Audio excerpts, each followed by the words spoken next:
Good morning and welcome to Brandenburg News Network. I am Donna Brandenburg, and it is the 30th day of January 2025, and welcome to our show this morning.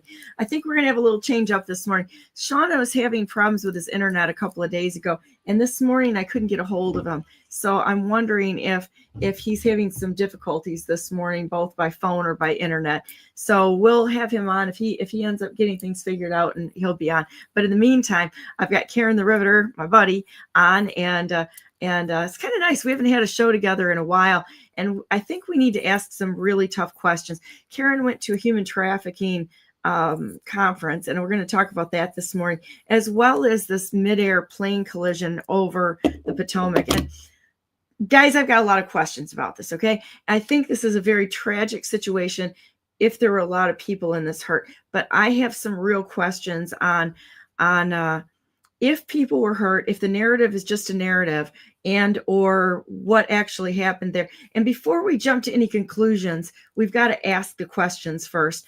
And that's kind of where I'm stuck right now. I'm neither in a state of panic or, oh my gosh, you know, the drones are coming or whatever it is. I'm just looking at this going, well, let's ask some tough questions and not be afraid of asking those questions, but ask the questions to get to the real answers. And with that said, I'm bringing on my buddy, Karen. How you doing, Karen?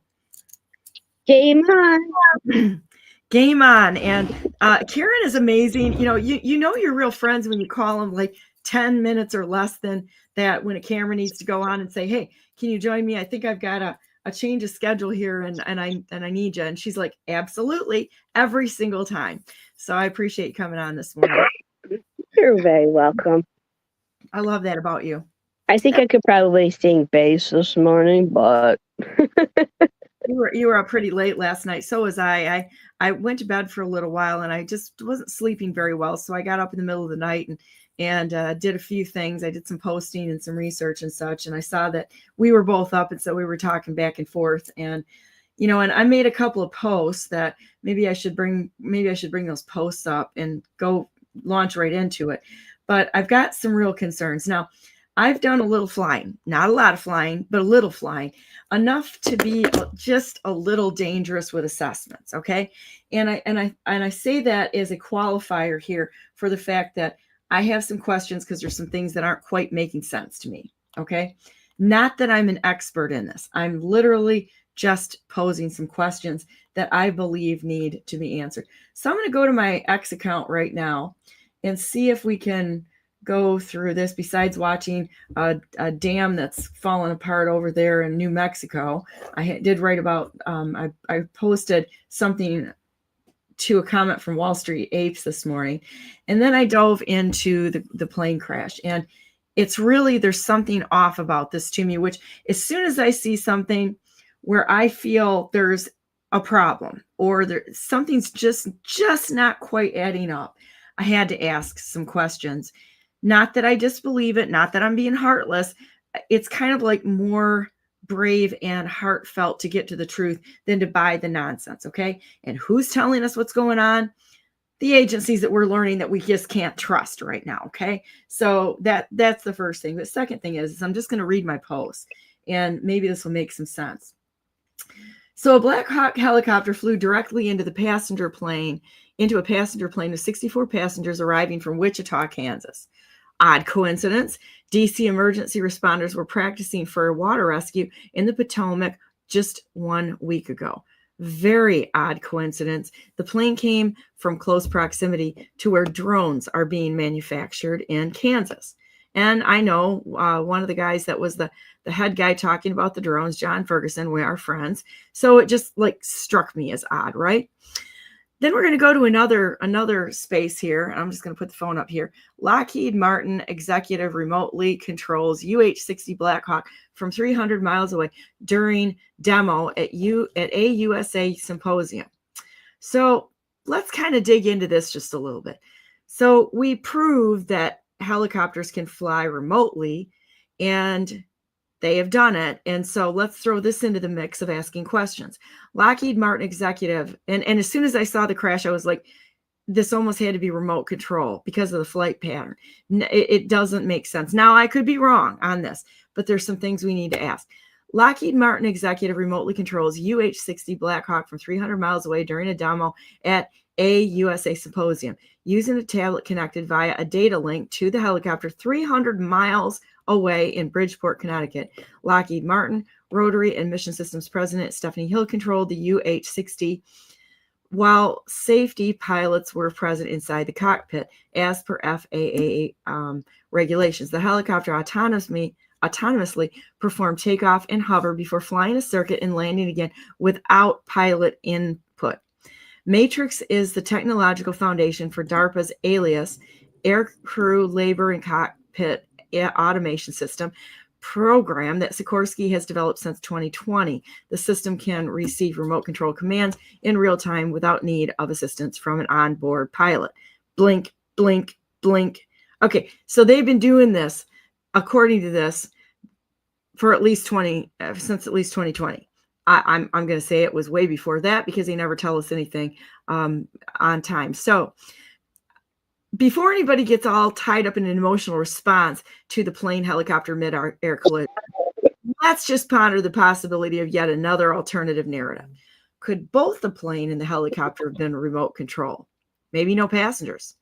They have the technology to do this, and the air traffic, the thing that signaled me to this was the air traffic controller's response was not what you would expect. So who's controlling the news? Why start trusting them now? Have a great day.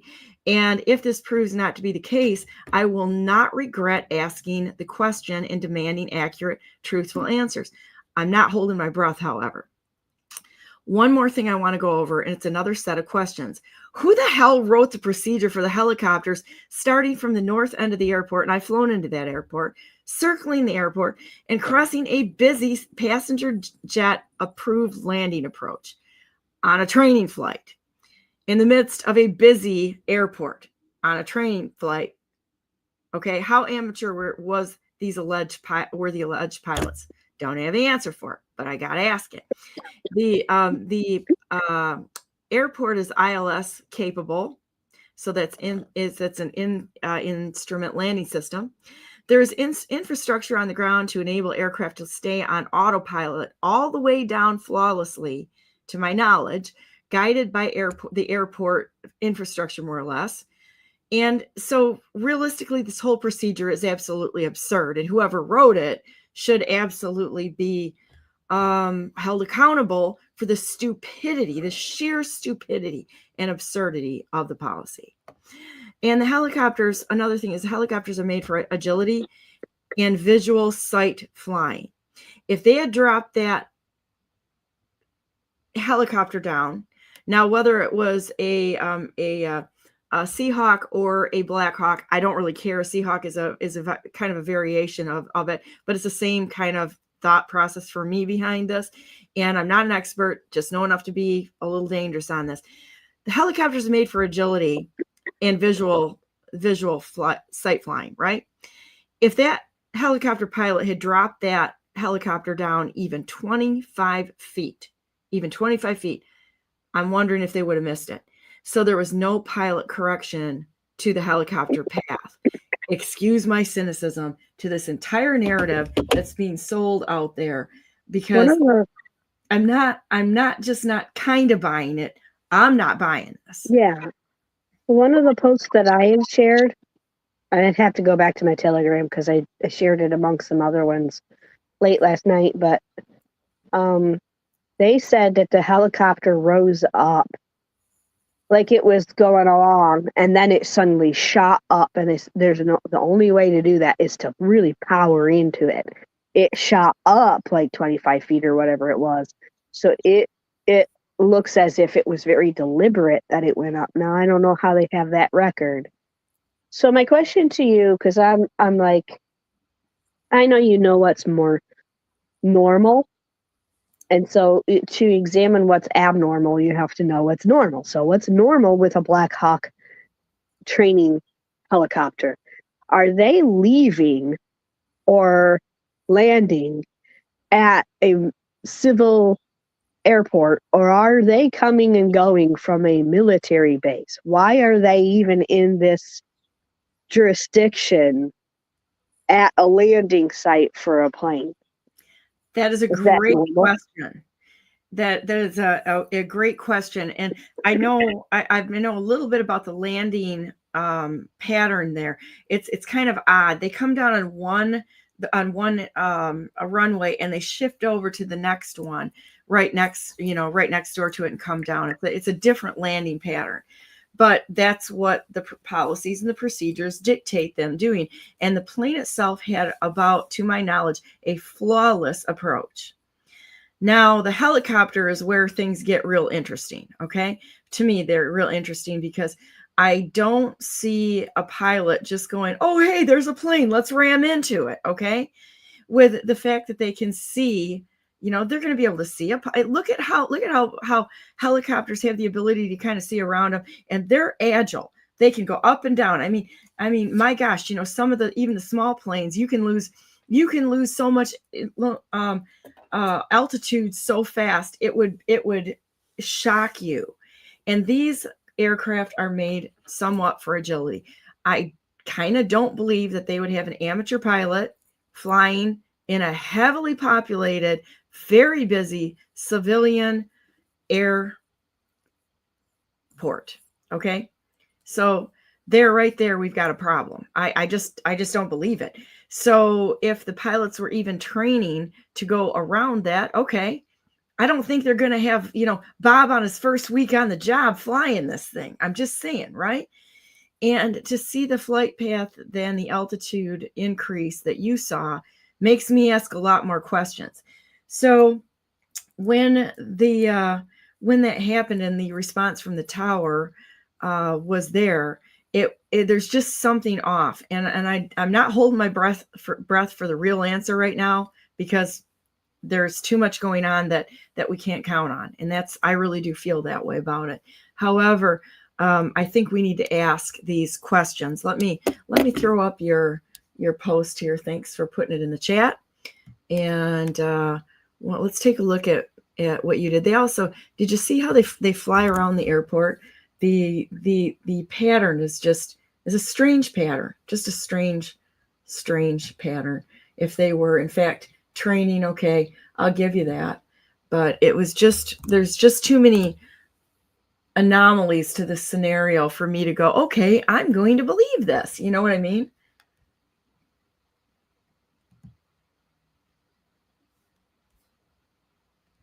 You there, Karen? Yeah. Oh, Karen. I'm here. Let's see. Oh, Karen. I'm here. Again. Hang on a minute. What are your thoughts on what I just said? Yeah, it's it's hard for people to discern when you got a whole bunch of information coming at you, and you're like, well, where is this coming from? Who's disseminating it? How fast is it coming? That's a big one. Why are we getting audio from the dispatch really quickly after an incident? Didn't it feel like the passport incident at 9/11? That's what I felt like. And then also, there's also an emergency nuclear response team or effort that's working in New York right now to do the rescue, just like they were doing the water rescue or on the Potomac. It feels 9/11ish. Remember, they had people in the tower and they were taking pictures in the windows and such. And there's no way an amateur pilot would have flown those planes into the World Trade Center. There's no possible way. I mean, they might be able to scramble with a Cessna for, kind of, sort of, but not what they did. It's ridiculous. So there's a lot of questions that need to be asked. And this is kind of crazy. I mean, why would they have had it be like, I don't know. I've never seen a plane icon ever. When there's a helicopter up in the air, maybe I just haven't seen it. We'll put that. I've done this before where I just go, I think I'll just go look at what's happening in the skies over Michigan, or wherever it is, right? And I look at something and I'm like, well, You know what? I've never looked at flight patterns over Hawaii before. Let me just text something to Donna. Here's a picture, Donna.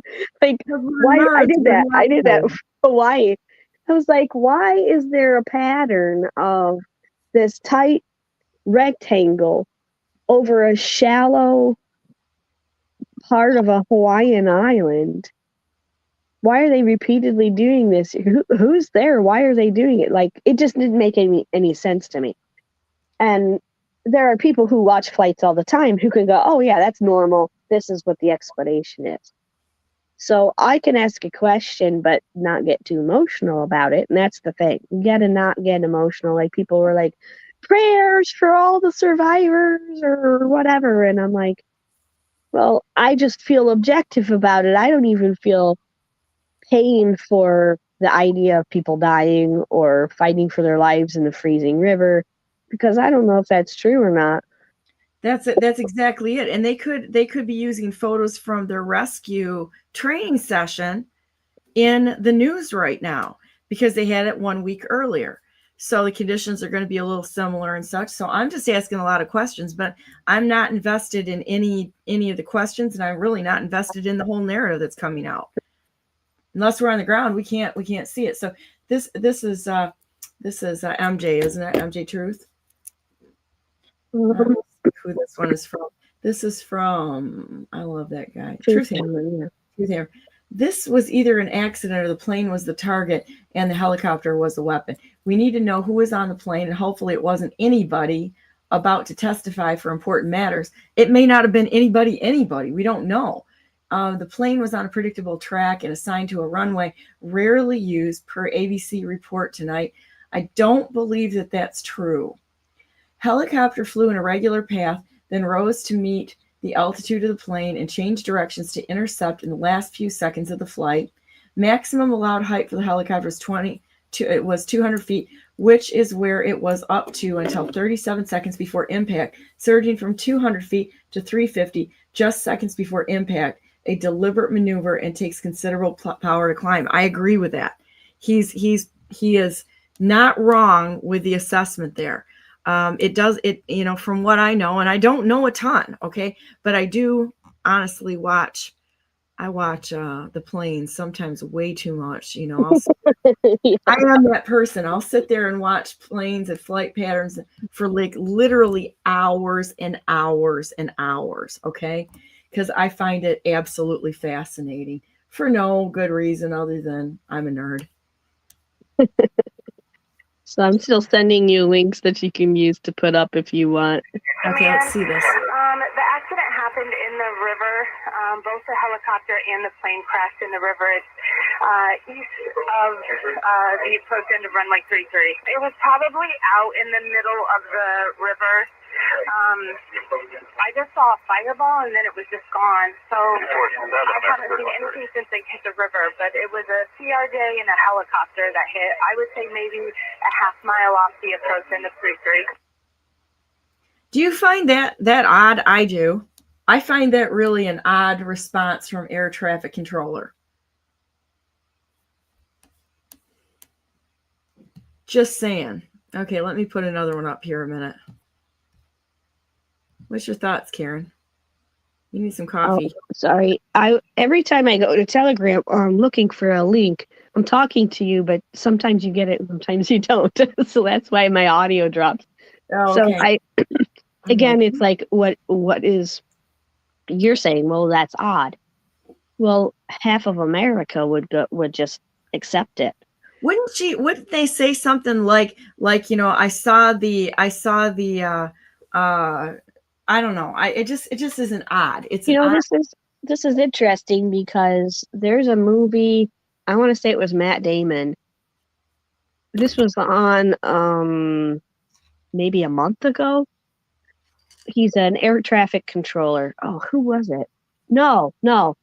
Kiefer Sutherland. That's who it was. He's an air traffic controller, and he's really good at the job. Really good. He's at a airport that gets tons of traffic, so it's extremely high stress job. And something bad happens, and then he has to take years off, and then he comes back later on in an emergency scenario, but he has PTSD. So that's the movie. But I got to see the inside of that community, in a sense. That's the best word I can come up with at the moment. And I got to see what their screens looked like, at least a while ago in this, computer age in the movie. But the terminology they were using, how they were applying it, the language they used to communicate with planes, it was completely foreign to me. And I was curious about how this works because it was beyond my technical ability. When you're on but the radio, I have a clue. I have a clue now, Yeah, And- when you're on the radio, it's almost impossible to understand anybody because they've got those stupid squawk rails. Yeah.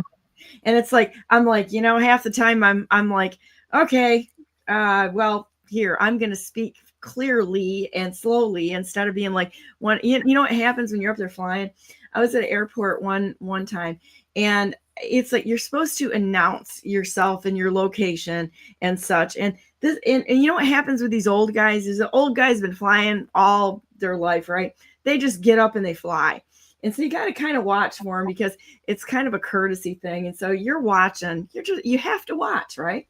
So I did not read this President Trump's tweet, but he almost sounds like what I was saying, which is crazy. Maybe we're mind melding here. I don't know. The airplane was on a perfect and routine line of approach to the airport. That is correct. The airplane looks like it did everything correctly. The helicopter was going straight at the airplane for an extended period of time.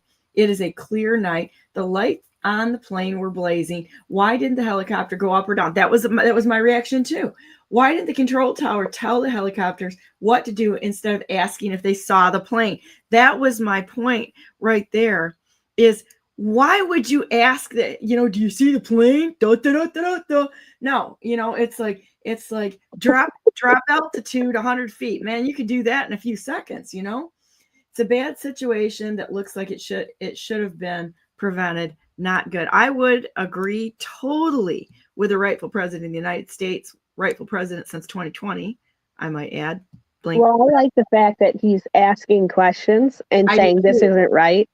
And he's hinting at things that maybe the public wouldn't ask about. Why didn't it go up or down? Right. Why didn't they, like, I'm thinking it would be like, abort, like somebody's screaming, you need to reduce altitude. Yeah, and not just take off and go right for it like a bullet. Are you kidding me? So it doesn't make sense to me either. And so, but maybe, again, you've got a military craft in a civilian airspace. Are they using the same communications? If they are, does that make any difference? I just don't know. I have no clue what that sounds like, in an audio, or what that looks like in that kind of scenario. What is it doing over a civilian airport? That just doesn't make any sense to me. It makes no sense that they were doing training there. If you ever look down, and I think it's Alabama where they actually train the helicopters, that's a fun look. You can go up there, you can go down there and see helicopters, and man, they're all over the place. And I like to click on them and see kind of what they're doing. Because helicopters are cool. So look at what I just stumbled onto. Lockheed Martin demonstrated a remote Blackhawk technology in Washington just mere months ago, 2 weeks before. But they were showing this off at other times too. That's not the only time. But I'm glad we're bringing up the fact that planes. I asked a friend of mine who was a fighter pilot, very, very good fighter pilot, carrier pilot, in fact, who I think that the fighter pilots, for what he flew, it's like 2%. And the carrier pilots are the elite of the elite of the elite. They are not just like, oh, let's just jump in a plane and fly. You have to actually be able to have some, not only skills as a pilot, you got to have instinct and intuition to be able to fly. It's almost got to be an extension of your your body, right? Mm-hmm. They're landing in seas that are, the carriers are. This isn't like landing on a regular landing strip, right? The seas are up and down, and they're crazy, and they're just going wham and hitting that thing on the deck and praying to God that they hit it right. And I got to tell you, and just so in case he's listening, he knows what I'm talking about. You got to be cocky to be a carrier pilot. That's what I'm saying right now. Like watching, in my experiences, movies, because I don't see much of it elsewhere. Like Top Gun Maverick was even more fun to watch, the maneuvering that they can do, and then to look at how they map it out on a 2D screen. I don't get it. My brain doesn't work that way. How do you, like, when you're driving a car, you're on the ground, so I feel like you're in a 2D kind of situation. You're moving forward or backward or left and right. You're not moving up and down. That's the standard. But in a plane, you got a whole other dimension to deal with. And how do they communicate that with all these planes in one small area? How do they direct them so that they don't all run into each other all the time? That's what that other movie was about. I wish I could remember the name of it. But well, you've got advanced avionics too. So I mean, you're looking at it's probably you're not just I don't like the visual flying part of it. I want to watch the instruments when I'm flying, whether I'm doing a visual flying, in visual flying or instrument. I like watching the instruments because then I could see exactly where I was and such. And I am, it's been a while since I've been up in a plane and such, but because I didn't want to get knocked out of the sky when I was running for governor, which would have been really easy. And I didn't want everybody, worried about me. So I just grounded myself. I'm like, I'm not going up in a plane unless not a small one. It's too easy to rip that thing right out of the sky. And especially somebody who is not who's not an experienced pilot. You've got to fly at almost to be a great pilot. You got to fly all the time. You got to fly a lot. You got to fly all the time. It's an art form. The skills are frangible. It's not like riding a bike. If you get away from that plane for a little while, it's like a new day. You get into it, go, oh my gosh, But at any rate, so the American Eagle traveling from Kansas crashes in D.C. Chiefs Eagles. It was landing on runway 33, a well-known satanic occult number. Meanwhile, the Eagles put out a weird tweet with a helicopter 3 days ago, and ESPN puts out an article telling us how super safe the Super Bowl will be next weekend. More on the Stay Frosty side of this, but seriously, was this a foreshadowing? And I believe that this happened. If you add the digits up, the timestamp, it adds up to 17. So I'm blowing the whistle on this. I'm calling not believing it, not even remotely believing this. I shared that, and I sent it to you because I knew you would find meaning in it. But there are people who will find something like that in everything, and it's like, sometimes a plane crash is just a plane crash, right? So you have to, again, be careful. Not all the 17s are communications, right? But okay, still, this is a plane. So you're managing this axis, and you're managing this axis. So what's really funny is that you want to speed a plane up, you tip the nose down. Mm-hmm. It's not the throttle, it's the nose. It's the position of the nose that increases your speed and such. So I just think it's really interesting. And in fact, we bought a simulator not too long ago just because I haven't played with it yet, but we have one. Of course you did. But we have one because you have to, right?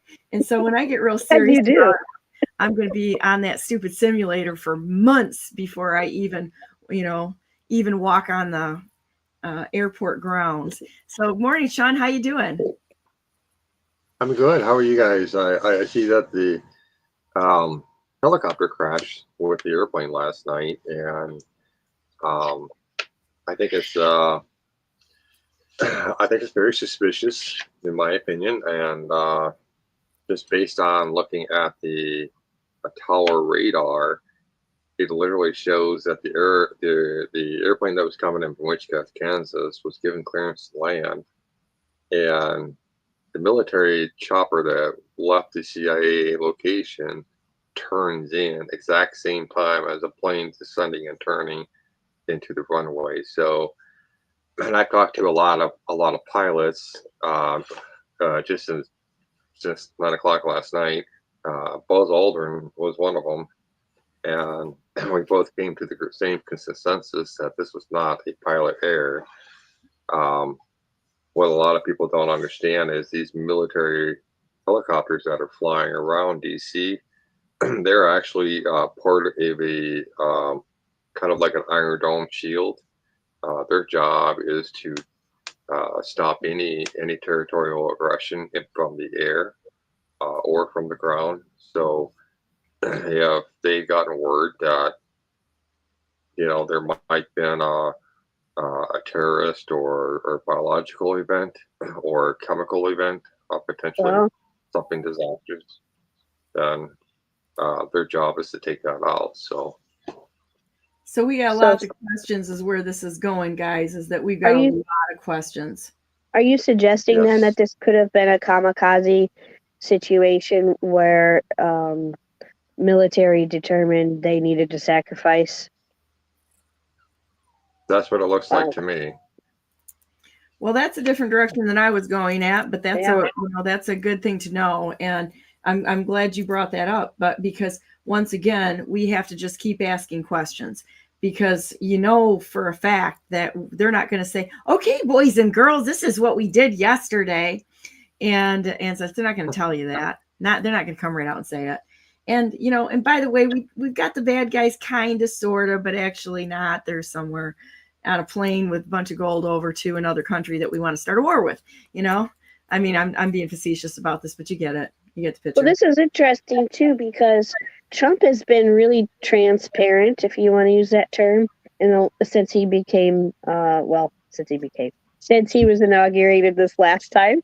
And he's hinting, and justly so, he wouldn't have all the answers immediately. He did provide an answer to the other drone scenario. Whether that's an accurate answer or not, he provided an answer through his press secretary regarding the New Jersey drones. Will he provide a truthful and honest answer to this scenario when he has that information? Or will he continue to play a narrative game in the media and make us all second guess him? Depends what the goal is. Say again? Depends what the goal is. Yeah.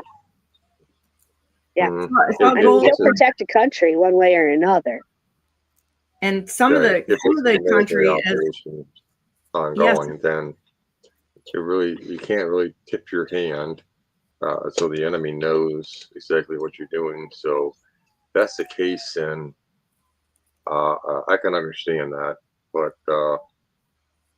when this is all over, they're going to have to give account in the detail as to every little bit of what has transpired during this whole time. So I'm hoping that Trump will give us the details afterwards, if that's the case. But they obviously know something. They obviously know that there's reconnaissance going on, right? I mean, I have my drone pilot license, and I can fly my drone commercially. So I know when you're applying to go into certain areas. For example, like DC is literally a no-fly zone, okay? So you can't fly your airplane, you can't fly your drones. If you do, what happens? They send up an F-16, and they tell you to either take your plane and land it somewhere, or you got cops coming to you telling you to turn your plane around, right? So I think it's really interesting because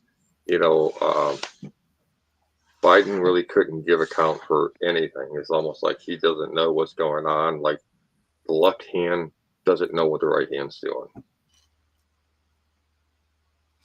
Yeah, the other thing I think is interesting here is that it's really, what's the word? I don't know. My brain is still not working 100% since I'm recovering from this respiratory thing.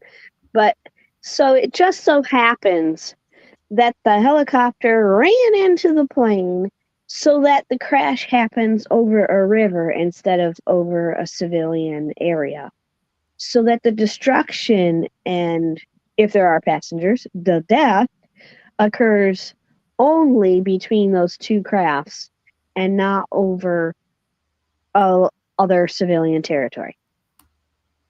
Well, it seems like to me that that military helicopter had been flying in a straight line for quite some time. The transponder was on. We know this.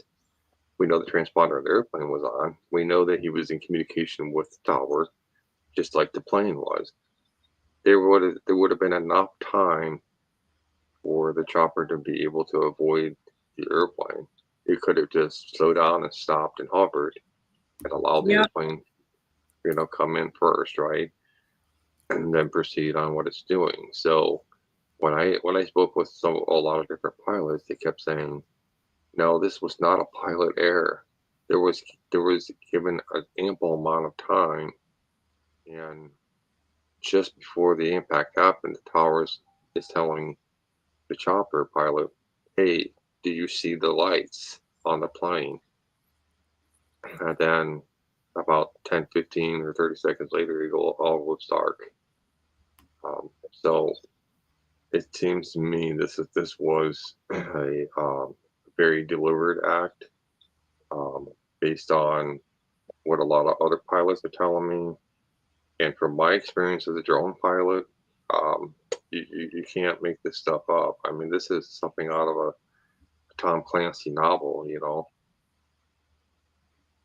Yeah, and what's really cool is seeing how many people are actually asking questions. Mm-hmm. We've really grown up. Yeah. In the last 4 to 8 years, asking lots of questions that need to be asked to get the answers. That's really encouraging. Yeah. I've seen that with some other events too, but this one is another fine example of that, where sometimes the plane crash is just a plane crash and it's just a horrible circumstance. But immediately, the immediate response from a lot of people was, was this just a regular plane crash or else? They put their detective hats on and then they put their aluminum foil on top of that. They said, what are we going to find out when we look into this? And I think we're tested. This is a great test of that. But so then, I'm running with the theory that the Black Hawk helicopter was there to protect the people from some kind of incident. Who was on the plane or what was on the plane then becomes the question. When did they find out about it? What was the communication system like when they were determining that this was such a deadly threat that they had to go about shutting it down? I mean, why didn't they shoot it out of the sky with a military plane? Why did they go about it in this way? Were they trying to hide it from the people? And then that asks the question, why were they trying to hide it from the people? There's a lot more questions that you can go down if you explore that path. And of course, the people like us, then we want to know what the answer is, regardless of whether it's good for us not to know. Here's another question. What was the plane carrying if they saw a chemical, biological, or some sort of other threat? Why did they take it down there? Wouldn't they have been tracking that beforehand and have taken that down, not right next to the airport in the Potomac River? There's another question that I have on that. Why I would think that they would have kind of had that intel ahead of time, but I don't know, but it's a question that I think all questions should be asked, and no matter what they are, I think that's the lesson that we've learned over 8 years is ask every question that comes to mind. Ask them all. And learn that critical thinking skill to be able to ask good questions. I've got a question for you, Shawn. Are you there? Right. I'm ready. Are you ready? Can you turn your camera on, or are you like having your coffee and sitting back and enjoying your day? Yeah, I can turn my camera on. Yeah. Okay. So I got a question for you. And if you don't want to answer it, you don't have to answer it, but I got to ask anyway, okay? Is, you know Buzz Aldrin, right? And you were talking to him. Yeah. Yes. Did they go to the moon or not? No. There was a Stanley Kubrick film that was put together in the efforts to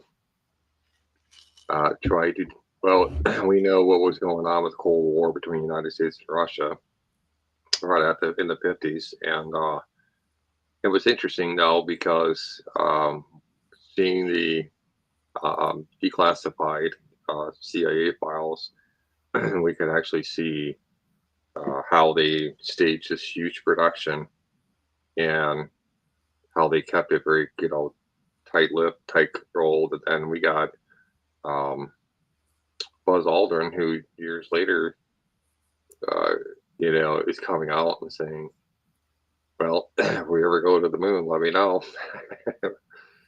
So I saw him say that in a clip when they asked him, and they said, how was it landing the moon? And he looked at him and he goes, we never went to the moon.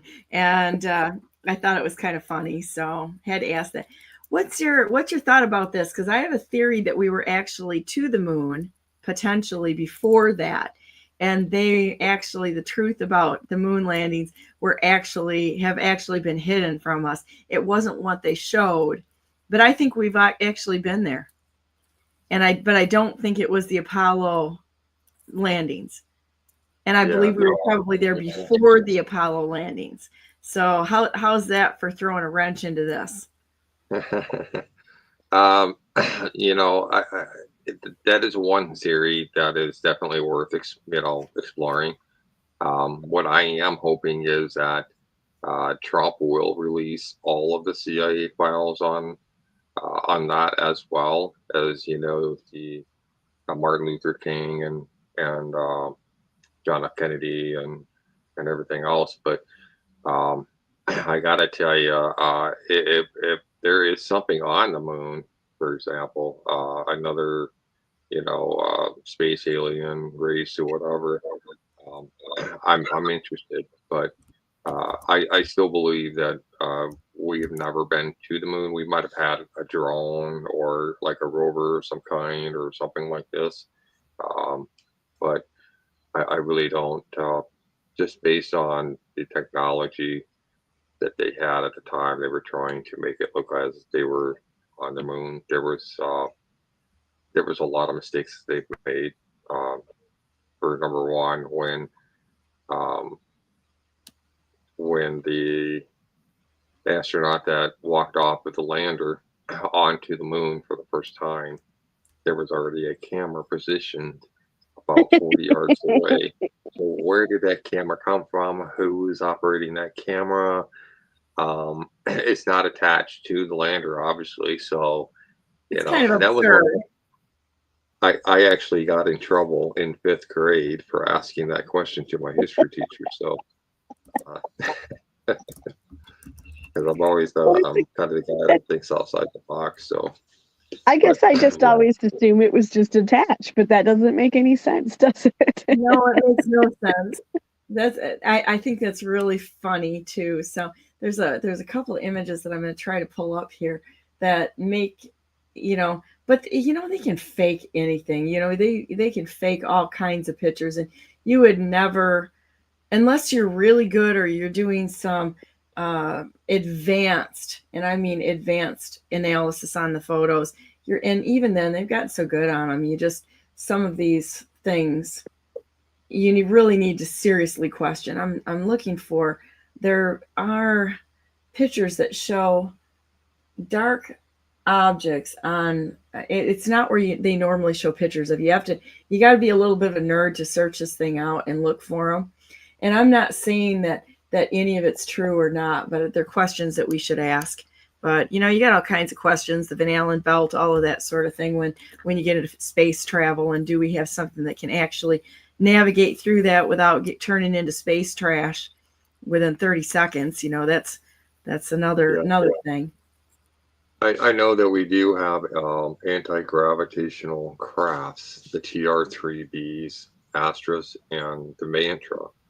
I do know that the military, I should say, the Central Intelligence Agency with the Section 1, they do S1, S2, and S3 have all been a big part of this. DARPA was a part of this. Lockheed Martin Skunk Works is a part of it as well. But I actually do have the footage of a TR-3B Astra in operation over in Afghanistan and Iraq both. And they do have high-powered weapon systems aboard their craft, and that allows them to be able to exactly. So all the triangular ones are man-made. These are our crafts anyway. We do know that China and Russia both have their type of craft as well. So if there was ever going to be an actual war between the countries, I don't think it's going to be the conventional weapons at first. I think it's going to be using the anti-gravitational crafts. I think we've actually seen some of the fighting already, just not in the way that we think, but we've definitely seen some videos or some pictures out there of these crafts coming into contact with one another. But that's why a lot of people come up with these, different theories of alien races and stuff. But one of the things I can tell you is that from my experience working in the DOMS is really this. Aliens do not exist. They are rather demonic. They're demonic beings, okay? But they have a vast knowledge of everything, technology, medicine, things that they are so far advanced, right? But we're not the only civilization that they've given us information to. They've been given it to several civilizations long before us. We're just repeating history is what's happening. So that's so what makes the next question is this was a theory that came across my mind last night before I went to sleep, and I thought, what if this accident was deliberate so they can bring about the anti-gravitational crafts for commercial jet lines, so they can say this is far safer than the old technology. So if the STV says, hey, the jetliners are redundant systems and they're coming out with this new anti-gravitational type crafts for commercial purposes,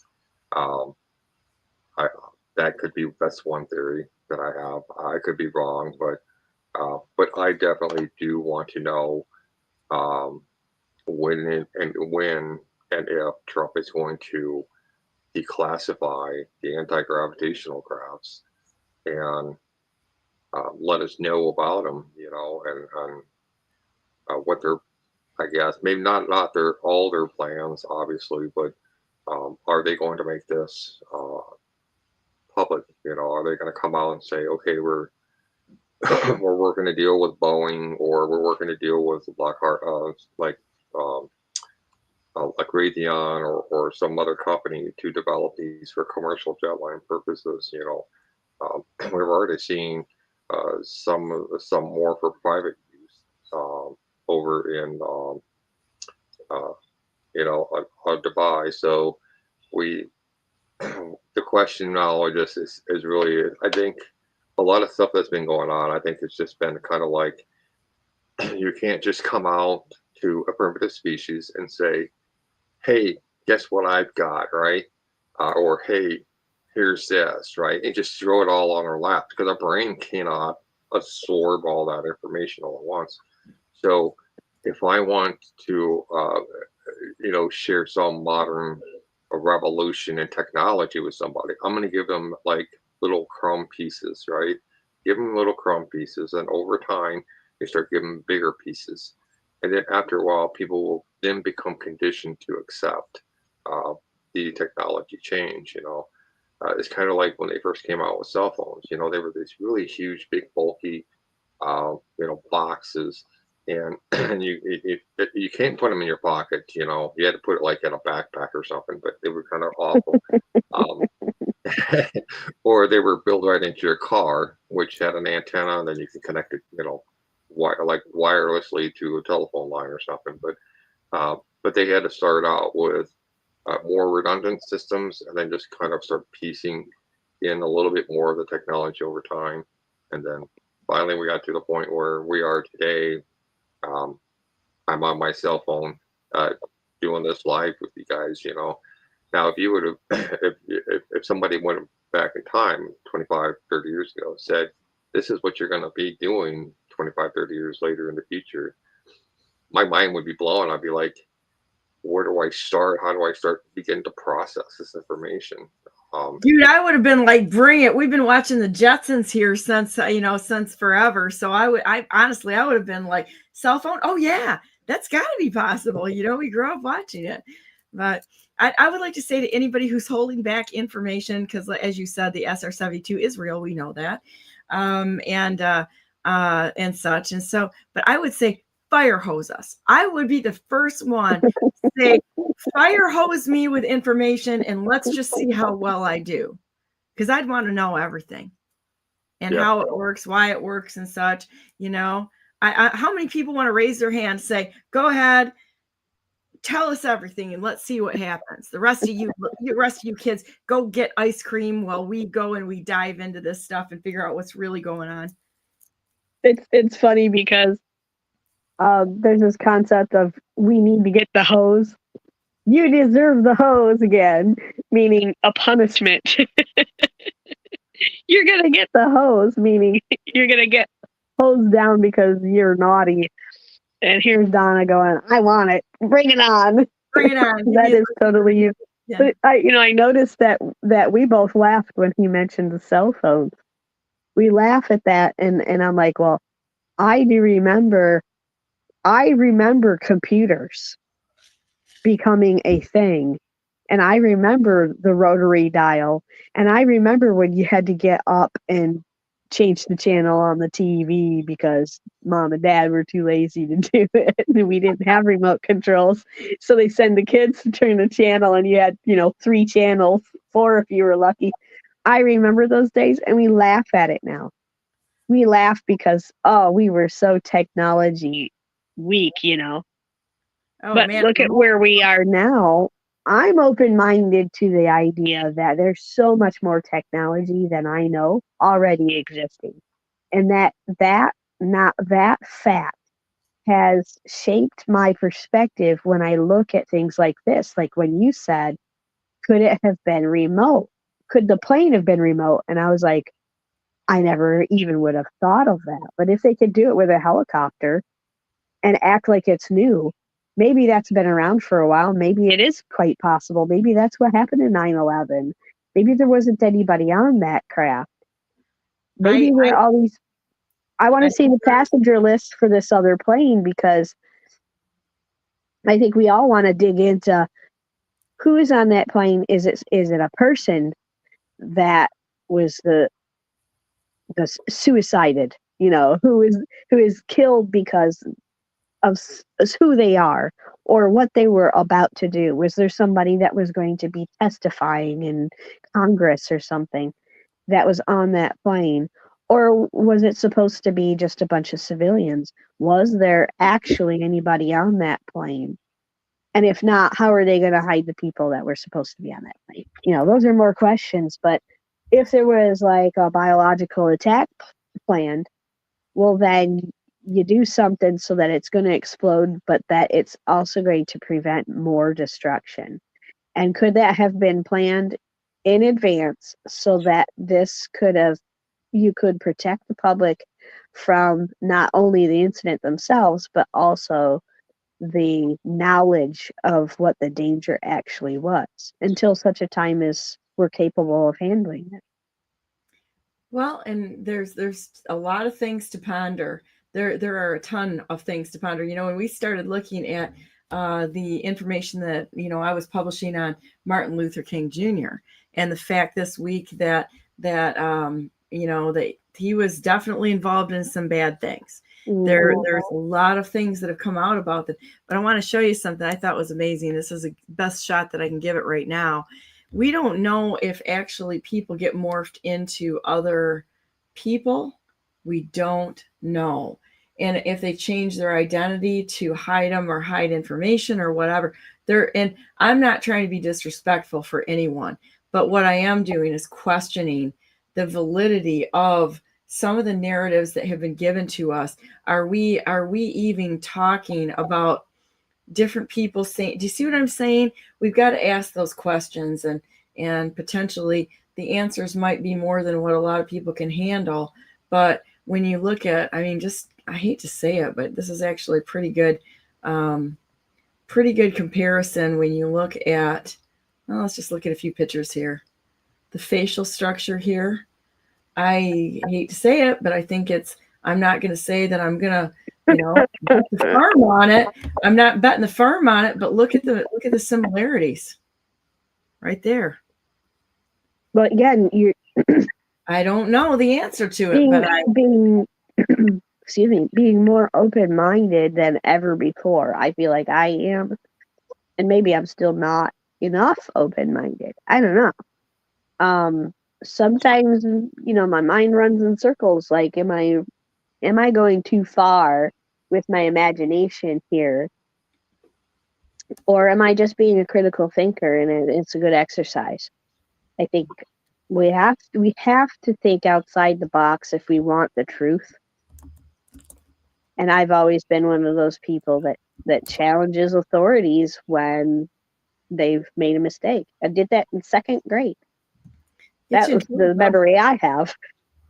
Yeah. He was mentioning fifth grade. I did it in second grade. And actually, I was a first grade age because I got moved up from kindergarten. But look at the Challenger astronauts. I'm sorry to interrupt you here. There's a little bit of lag that we always have talking back and forth live here. It's not intentional. We're not trying to step on each other by any means, but look at the Challenger astronauts. They haven't even changed their freaking names. When you look at what happened and the people, it's kind of crazy. But once again, I think we need to challenge what we think happened and challenge reality, because I don't think that things are as they appear at all. Not even at all. Yeah, check this out.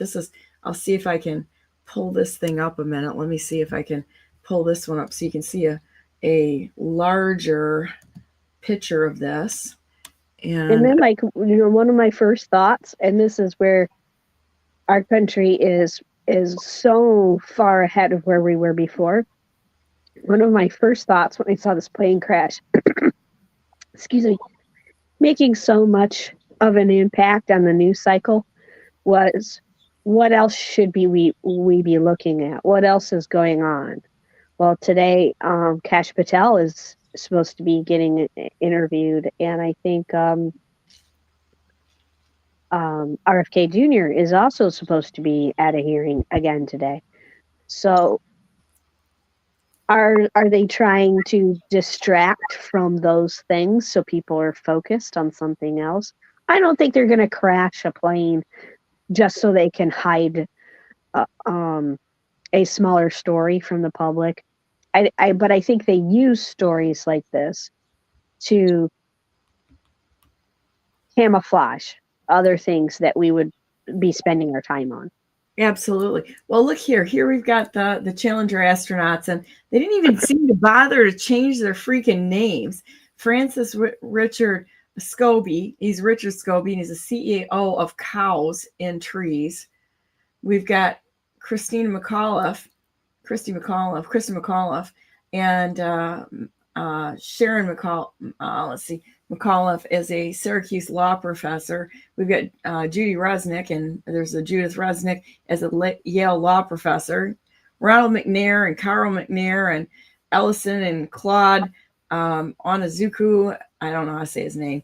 And, you look at this and Michael J. Smith, and you got Michael J. Smith, Professor Emeritus of University of let's see, I can't read it good, but you know what I mean? It's like, it's just odd.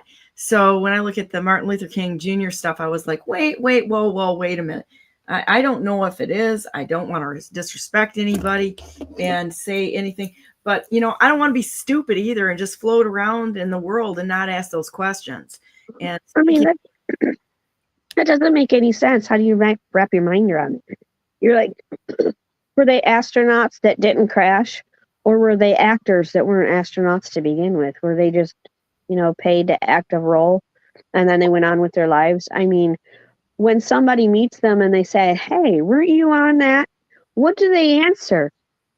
Or that's do what I want to know. Connect the dots? I mean, I kind of think that that's probably more the case, that people are not connecting the dots, which is wild and weird all at the same time. Well, Karen, I don't know if you want to go back to sleep or not, but I see Jonathan backstage. And I got to tell you, I love Jonathan. I totally love Jonathan Cagle. He is one of my all-time favorite people of all times in every category. Once in a while he'll send me a video of him playing piano where he's just decompressing at the end of the night, and he's great at it. But he's absolutely fantastic at research.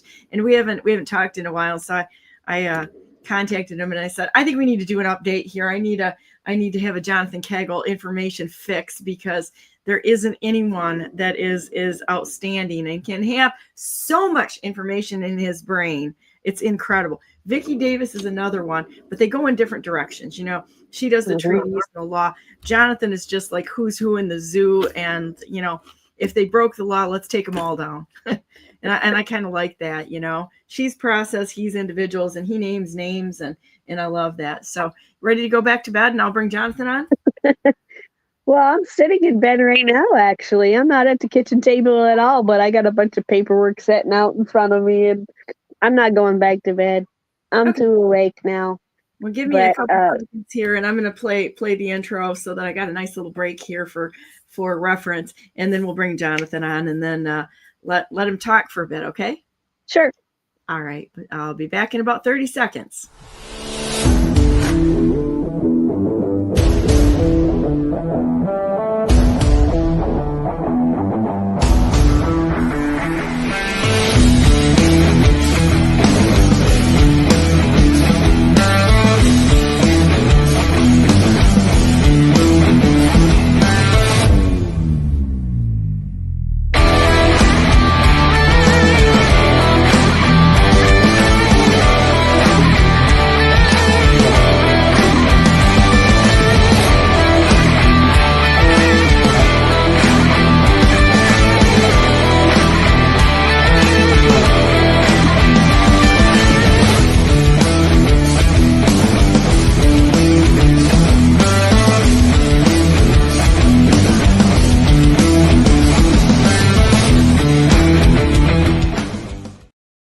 Good morning. Welcome to Brandenburg News Network. I'm Donna Brandenburg, and it is the 30th day of January 2025.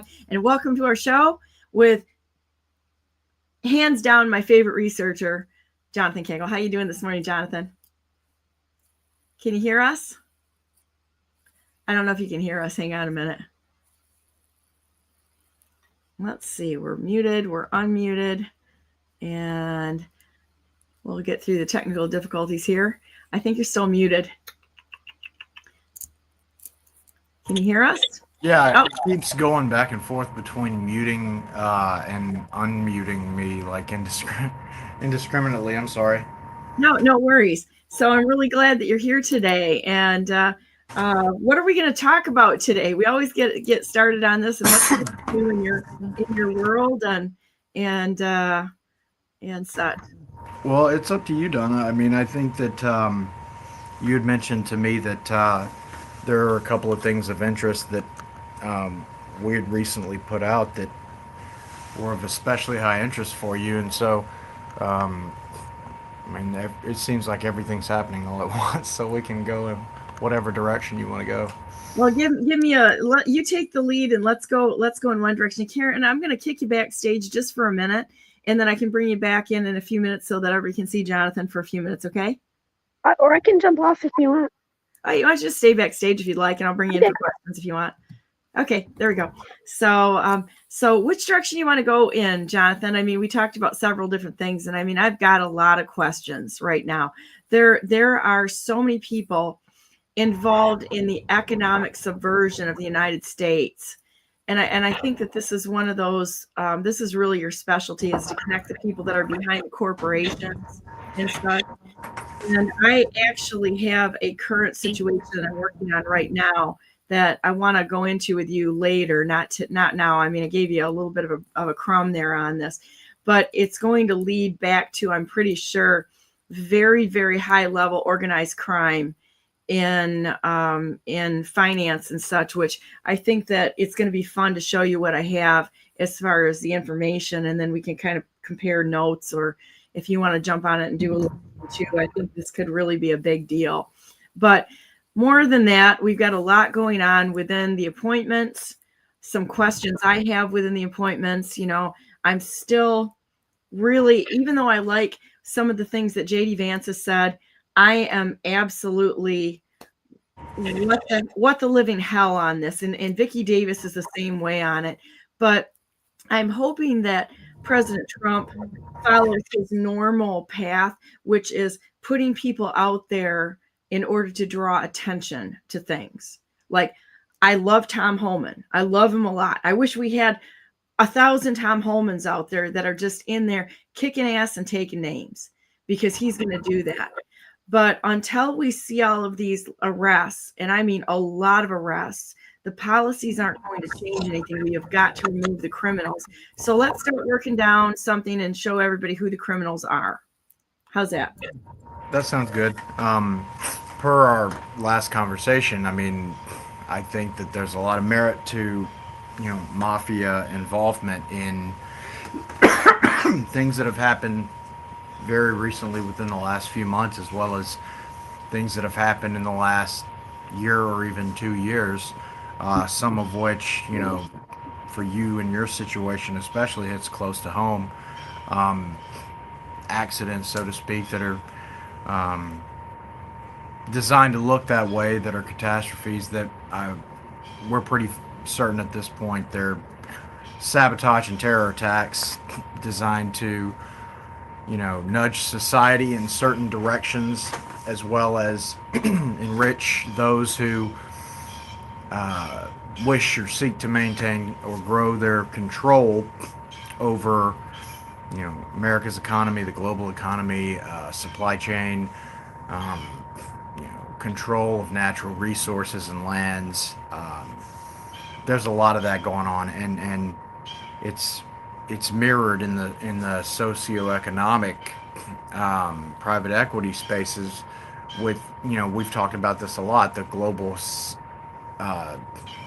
consolidation, if you will, of so many companies that are designed to centralize control in the hands of a few really bad guys. And I agree with you on the sentiment that the hope is President Trump is doing what he normally does and putting people in the spotlight to expose themselves. And, you know, for your example, you know, you name JD Vance, and I would say that there's a lot to that, and that the people around JD Vance, not only just for this administration but throughout his political career, are very pertinent to that conversation. And if America is to be saved, then it's almost a necessity that Trump needs to be doing exactly what we've known him to do in the past. For me, that person, or one of those people, is Larry Ellison of Oracle, because of things that you and I talked about, you know, before we got on this show today, about, you know, Lahaina and North Carolina and East Palestine, and most recently the Los Angeles fires situation, which seemingly isolated events, but I think with a closer look, people will start to understand that there's a method to all the madness and terrorism that's going on. Yeah, it seems to me like it's all about the land grabs and natural resources, but where people I think are not looking enough at is, say, like the DNR in Michigan. The DNR has 4.6 million acres and they're clear cutting. This is just one example on how they've actually commandeered our land. They're not supposed to be owning our land. This is supposed to be land that only that Americans own, but they just kind of bend the rules a little bit, or they just write new rules and nobody's paying attention anyway. You know, you look at Benson in Michigan, who violated campaign finance by announcing her governor's run on property, using her current position in her run. It's really amazing. The questions though that need to be asked are hard ones for people to come to terms with, because we have, especially through the supply chains, we've come to rely on them, and people and things staying the same. And what people don't do, human beings do not handle change well at all. Especially when they feel like it's being forced upon them, oftentimes against their will through terrorism. I know that when 2022 was happening and we were right off the FTX, Robinhood Foundation, Coinbase, stolen election, market manipulation, liquidation, cascading of, Bitcoin markets and leverage positions and FTX, and so many people getting wiped out, and the massive billions and billions of dollars of wealth transfer from basically largely retail investors into the hands of these same bad guys that we're going to be talking about.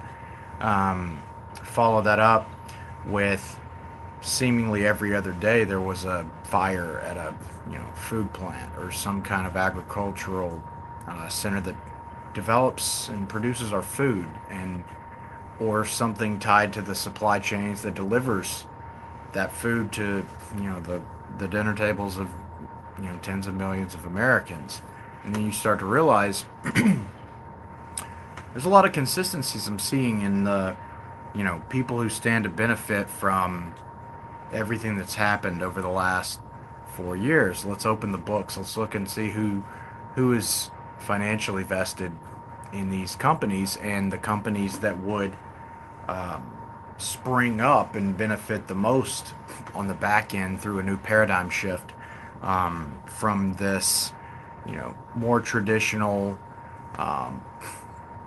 not just technocracy, Internet of Things kind of surveillance state, but basically who would benefit the most from the destruction of pre-technocratic societal norms, that the good old days, so to speak, where we didn't have a computer in our hands at all times or cameras on us at all times, and people being able to track our movements and know what we're doing, who we're with, and what have you. And when you look at those things and you find consistencies between the people who got in on both sides on the think about the FTX situation, for example. Who invested the earliest in FTX? And then on the back end, who invested or profited the most from the collapse of FTX, and now have positioned themselves to benefit the most from the bankruptcy proceedings? Oh, shockingly enough, it's the same people on both sides. And that's when it becomes evident that there's a coordinated plot to steer, millions of Americans, but not only Americans, but the global economy and the entire world against its will in a direction that it probably wouldn't go to voluntarily if given the choice. My UPS guy's here delivering something. It was my birthday yesterday, so I have people probably sending me shit. And yes, and happy birthday to you, Jonathan. I knew it was your birthday yesterday too, so happy birthday to you. You know what? I know how Dog doesn't bite, I promise. She doesn't bite. Joy.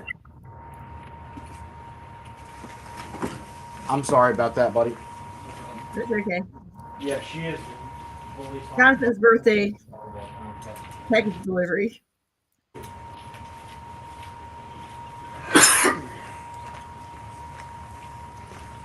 This comes from some dude named Seth Keschel. Very cool. He sounds like an asshole. I'm just kidding, Seth. As only a friend could say. Appreciate it, Seth. Awesome. But yeah, and for your situation specifically, I know the moment that we got on the trains conversation, it was just like, light bulbs started going off in my brain because of, what we had found tied to East Palestine. And that's kind of how we got into the FEMA situation and the LA fire situation. But before either of those, in between those and East Palestine, we had Lahaina. So, East Palestine was when I kind of realized that they were burning down the plants. They were derailing trains and supply chains and sabotaging disaster relief. Because when you look at that situation, you think about, okay, not only did a train derail, not only did everything have to go wrong for the train to jump off the tracks, train was carrying the most toxic element they could possibly take. In its manifest, it was transporting vinyl chloride. Vinyl chloride is a known extremely toxic chemical that had been valued or measured in parts per million of a toxic legal limit of 100 ppm, which atmospherically that is a very low number. That is a substance that is extremely carcinogenic, toxic, and it was long known that the worst thing that you could do is burn it, because it releases noxious chemicals and carcinogens into the upper atmosphere. Well, not only did East Palestine involve basically a water tributary that connects Ohio River, Mississippi River, Tennessee River, all the way down to the Gulf, but up into Lake Michigan and on into the Great Lakes. It was basically ground zero of the biggest waterway artery system and the epicenter of it in the country, freshwater wise. And then not only that, the response was delayed, like they didn't even give a shit, pardon my French, and then they set it on fire. They did literally all of the worst possible things that you could potentially do to address a situation like that. And then what I noticed that was odd, when I was on Twitter, people say that social media can't be useful for anything, but it can be extremely useful. It can be a wonderfully useful unmasking tool and help you identify who's who on the platform. And one of the things that I did is I went into a space, as I often do, to discuss riffraff and bullshit that we found and the players involved. And there was a space that was talking about East Palestine, and at that time I don't know of many people that had looked further into it and the people involved in the situation than myself and the people that we were working with. And I'll never forget it. And I remember that specifically the people that were in that space with me, whom I had assumed at that time were just regular old right-wing fellow conservatives, so to speak. This was back when I still believed in like the Easter Bunny and Democrats and Republicans and things like that, and Santa Claus. But I'll never forget it. Like two seemingly, like, it was always weird to me. These two people, who most of your audience will probably know immediately. I'll leave their names out of it for the time being, but they know I'm talking about them. but your audience would know who they are immediately. And they snapped at me really fast, like for being a crazy conspiracy theorist. A little bit of a skeptic, right? Or cynical. Yeah, and not in a sense where it's like, oh, there goes, Johnny schizophrenic over there, like having one of his, like he's up to his old, he's in a, episode again. It wasn't like that. It was very angry. It was like, how dare you even propose this? I was like, that's a really organic, natural human response, given the circumstances of the information that I'm sharing. But feel free to look at all this information. I'm not just casting aspersions or speculating on all of this. Like here it is. Here's literally all the information. And what's the age-old paradigm? Follow the money. Believe it or not, it always seems to work. And you follow the money, and you follow the personnel and the boards of directors and the people that make these decisions that have to be positioned like chess pieces on a board just prior to certain catastrophes to make them even possible or even plausible. And going back to vinyl chloride, vinyl chloride had been, established with a legal toxicity level, atmospheric concentration of 100 parts per million. Well, for the first time in 17 years, 2 weeks prior to East Palestine, the CDC quietly just changed that from 100 parts per million to 100,000 parts per million. So that's 3 orders of magnitude, 3 standard deviations, which it's a completely different chemical at that point if you define toxicity by the allowable legal levels. And that's how we typically do things for carcinogens and noxious gases and things like that. Well, okay, that's a really big coincidence. But then you look further and you realize that 5 days prior to East Palestine, the residents were getting emails instructing them to go to their fire department and get registered and set up with this platform called My ID. And what is My ID? It's a biometric data surveillance tool for emergency response. And it basically is a public health, quote unquote, emergency surveillance tool. And they were planning fully on tracking the exposure levels within individuals within East Palestine and seeing the changes, and being able to compare that to prior to exposure to post, and whether that be they wanted to know who was who and who was toxic so that they could go after them and potentially convince them that they either needed to subscribe to this My ID platform or shut up anybody who got too wise to what was going on and make that problem, permanently disappear. And I was like, wow, that's fool me once, you're probably a jerk. Fool me twice, like this is fucked up. So it's two extremely circumstantial but very suspicious occurrences. Well, then you add about 75 or 80 different additional facts in the fallout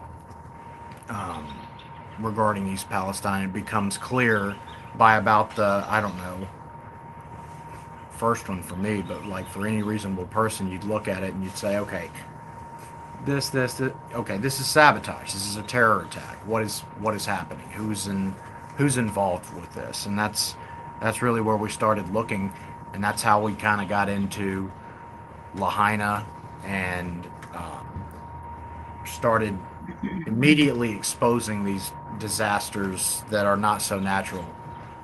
Once you are they all connected? Was Lahaina and are the people for Lahaina and Palestine all connected? I'm sure they are. We do know the people of the Lahaina situation and the FEMA North Carolina situation and the Los Angeles fires situation. Those people are connected, and it wouldn't be difficult for us to go back, and make the eventual connections between all of the aforementioned and East Palestine as well. So, one of the things that really got me was that the couplers, because I went in because we own a rail facility, and I looked at the couplers, and the couplers that they were showing on the rail cars there, it was my first clue, was they were couplers that would not be on the tracks right now, which made me ask a lot more questions of and the manifest was you would never have materials that close to each other. So to see that, my question is how much of this was actually real, or was it stage two? Now that we're looking at it, I mean, sure, I'm going to be the bad guy for saying it, but I really want to know, did this actually happen as they said it did? Or was it a completely different scenario? I'm not saying that nothing happened, but what I'm saying is, was the whole thing kind of staged? Because why would they have had, and none of this makes any sense. So we have to question it. They would have had those cars on the rail with couplers. yeah, Ridiculous. absolutely. I think I remember seeing there was somebody year and a half, 2 years ago that was actually caught trying to place one of those. I don't think this was a coupler. I think this was basically one of those. I don't know what it's called. You would probably know better than I do. But it basically it sits right on top of one of the rails, and it just basically causes. It's like a fucking off ramp for one of the wheels if you were gonna derail a train. A switch, maybe. Is that what you're saying? Like a switch? Not. It's a piece of metal that they found in this guy's possession. They caught him, and he's an ADL. Okay. He's an ADL executive. I don't know. His name escapes me. When we take a break, I'll grab that name for you so that your viewers can know who I'm talking about. But yeah, they've caught people trying to do this, and we know their names and we know the entities that they're tied to. But yeah, it's clear that if you look at the big picture, okay, well, who would benefit most from East Palestine? Well, people that would say, okay, all of our supply chains and rail lines, they're antiquated. We need to update everything so that we can have better, oversight and data sharing so that we can have everything more fully integrated. Well, people who want to subject you to a surveillance state would benefit tremendously from that. Which companies are, in the rail lines game or in the trains game that really want to integrate fully into this Internet of Things biometric surveillance state that they want to create? Well, two of interest, especially as it relates to East Palestine, are WABTEC and Nexiot. And then you have Corbrands as well. And WABTEC and Nexiot have been in the game for a long time. They want to build, all new international rail lines that not only service the United States but service the world at large. And the beautiful thing about the Internet of Things is that if you control access to the data of all supply chains, it's like controlling access to finite natural resources. You can turn off or turn on somebody's access to the resources that are provided through those lines. And so Donna Brandenburg gets too mouthy on her show one day because she had a pesky guest like myself on there, and they were talking about a bunch of our riffraff. We could just arbitrarily decide, well, Donna doesn't get water anymore. She doesn't get these natural resources, wheat, barley, whatever, you know, to feed her family or feed her horses or anything. So it's one of those things, and we're seeing it with, you know, terrifyingly enough, what's going on in Palestine and Syria and Jordan and everything is a microcosm of the larger picture that they want to create, so to speak. There's a guy by the name of Mark Zell, who's the chairman, the general counsel of Republicans overseas. His handle, What's his name? Mark, MarkZell. He's the general counsel of Republicans overseas. He works for a guy by the name of BASH, I think, who's the chairman of that organization, who's also the former chairman of the Jewish Federations of Southern Arizona. He was the Republican National Committeeman for Arizona, one of the two, up until, like, I think this year. But he makes a post about how they had just acquired control of land that is and assets that are responsible for supplying 30% of Syria's water and 40% of Jordan's water.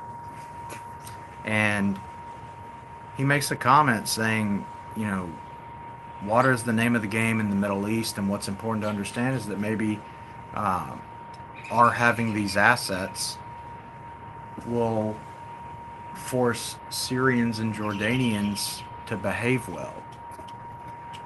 And it was one of the most vile comments that I've ever read. It's top 2 or top 3 for the most vile things I've ever seen that somebody said, who's supposedly on our side, that said that, like, unironically. And I'm like, how fucking dare you? Like, who do you think you fucking are? You are a human being. You don't have the authority nor the right to arbitrate who gets access to fucking water, you ghoul. And I see this so many times. I've seen so many posts, and since Arizona in the southwestern United States, you know, water is the name of the game in that area too. And with, you know, me getting started in this, you know, investigative research and intelligence game being the Arizona elections, like, this was just a projection of what they want at large and what I've seen them doing in Arizona. And I'll never forget, like, right after they stole the election in 2022 from Kari Lake, the attorneys for the side that benefited from the steal and their loyal mouthpieces on Twitter were talking about, you election denier conspiracy theorists need to move on. You're causing us to, like, put key things off. There's important things that need to be done. I'm like what? Like, you know, contractual water rights. I was like, hey, tell you what, why don't you go fuck yourself? Because if I see any contractual coercion from you or Mark Elias or any of you faggots, is okay, so I'll just say it. You can edit this out. I can't because it's live and it's going to go over YouTube. So be careful so I don't get canceled. All right. And take 2 and action. All right. So BNN does not censor, but some of the other ones do. And so we got to be a little careful what we say. This is the one time you... Oh, man. Okay. Sorry about that, everybody in the audience and YouTube. But, yeah, I mean, it was clear they were stealing elections so that they could fraudulently gain insider control of contractual supposed ownership rights and royalties over finite natural resources that are life-sustaining resources in not only the United States, but it's happening all over the world. And I think it's vile. And I think anybody who would ever say, all right, so-and-so group of people isn't going along with our agenda, so let's cut the water off. That person is the enemy of mankind, let alone my enemy. And now I'm going to do everything I can to destroy him, because there is no person that does or should have the right to arbitrate people's access to Human life.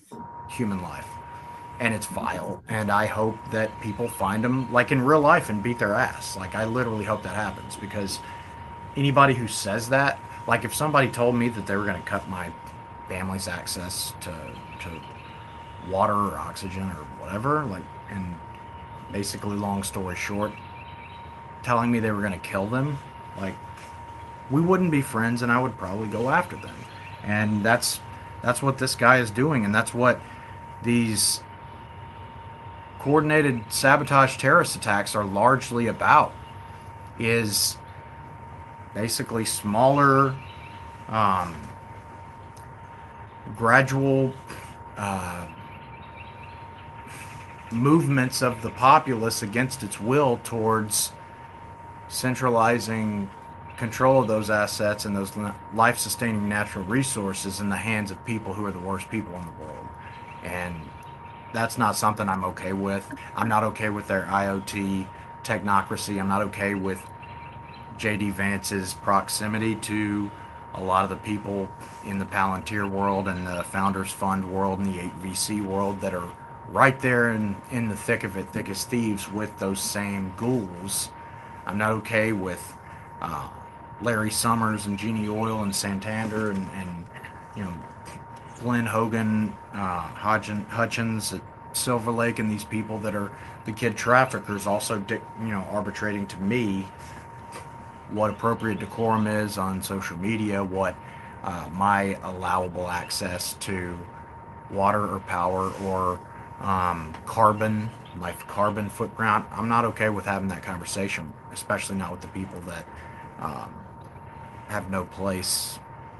Nobody really has the place to dictate those terms to me to begin with, but especially not the people that harm children, steal elections, and engage in terrorism to acquire all the wealth and resources that they've acquired over the years. So that's how I approach it. It's taken us prisoner just through deprivation of rights as well as materials.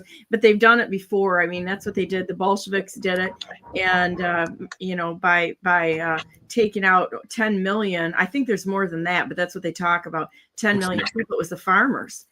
And then they did it to the Native Americans with the Transcontinental Railroad. And just so everybody knows, I'm going to make a good disclaimer here. None of us are against any groups of people.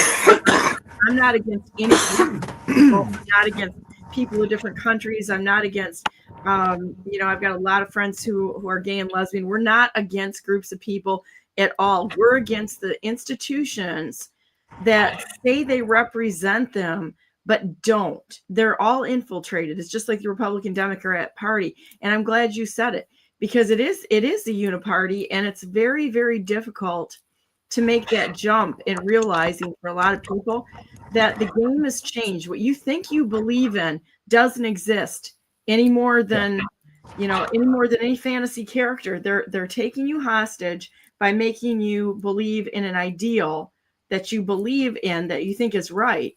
But that ideal is being represented by criminals. So they're just using it for, to take advantage of a human being's trust. Human beings in their core, we all have flaws, I get it. But if you saw somebody that was hurting, you would stop immediately and go help them, no matter who they are. That's what a human being does. When we see something wrong, we're going to jump in the ice water. We're going to jump into something and we're going to help, no matter who it is or what label they have. We only see human beings.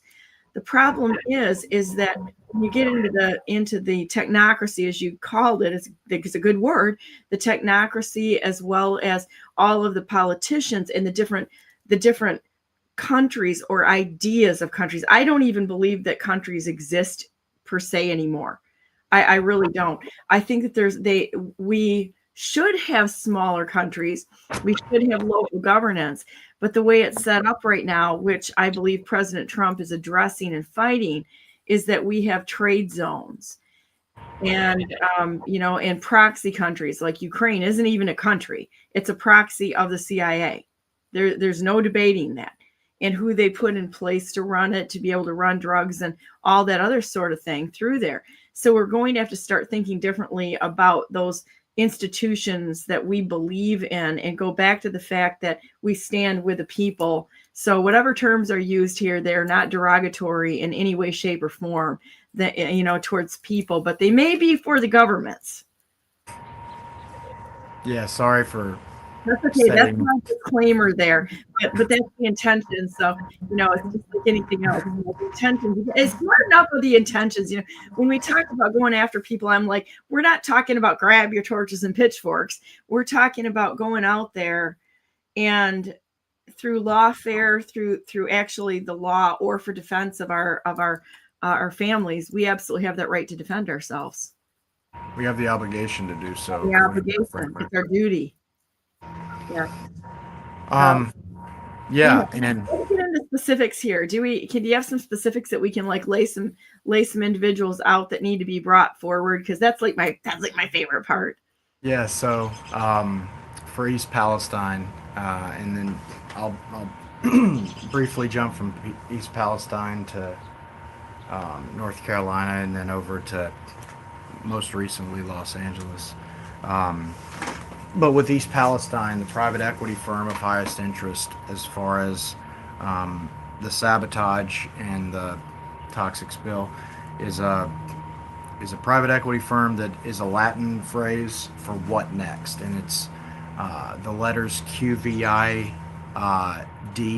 so like COVID, TVM, and all 7 letters together is a Latin phrase that means what next. The chairman is Barack Alisi. The chief researcher is Max Raskin. And then you have a co-founder executive named Nina Murphy. They are hugely invested in Prudential Insurance, in Terminix, in Wabtec and Exiot that I had mentioned. And the timing of the investments that they had was extremely suspicious, and the sizings. And when you look at a situation like very recently, like in Los Angeles with the fires and people losing their homes and their belongings and their keepsakes that they've had, you know, that are priceless, and then you go and you find out just through a little cursory digging, State Farm conveniently canceled the same number of homeowners policies 6 months, 7 months prior to the Los Angeles fires. Why would they do that? Who told them to do that? And then you realize that the people that told them to do that are tasked with oversight of emergency response in Los Angeles today, and are tasked with oversight of mitigating the fallout, if you will, and calling the shots and deciding who gets access to what resources. And that's when you start to realize that they do this time and time again. They set up the environment in which they can have insert disaster operation or some kind of attack that's designed to look like a natural disaster. And prior to that disaster happening, they've already put the people in place to botch the response, to make it look like an accident or incompetence. And that's one of their favorite things to do, is hide malice behind a guise of you're just stupid and bad at your job. No, you're not stupid and you're not bad at your job. You're a little terrorist and a traitor and murderer. And Lahaina was no different. East Palestine was no different.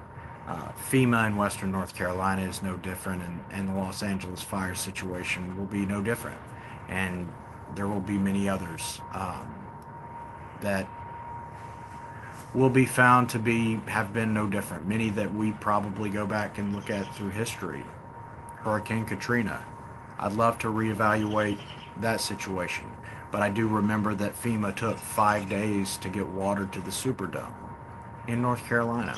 There's no excuse for that. Yeah, in, you know, the modern era, like if we were in colonial times, or like, you know, if I'm imagining like the Pilgrims walking around, you know, and like John Smith and, you know, the Native Americans, they'd have been able to get water to the Superdome quicker than 5 days after a natural disaster. What in the hell are we doing? You don't screw up things that badly unless you want to.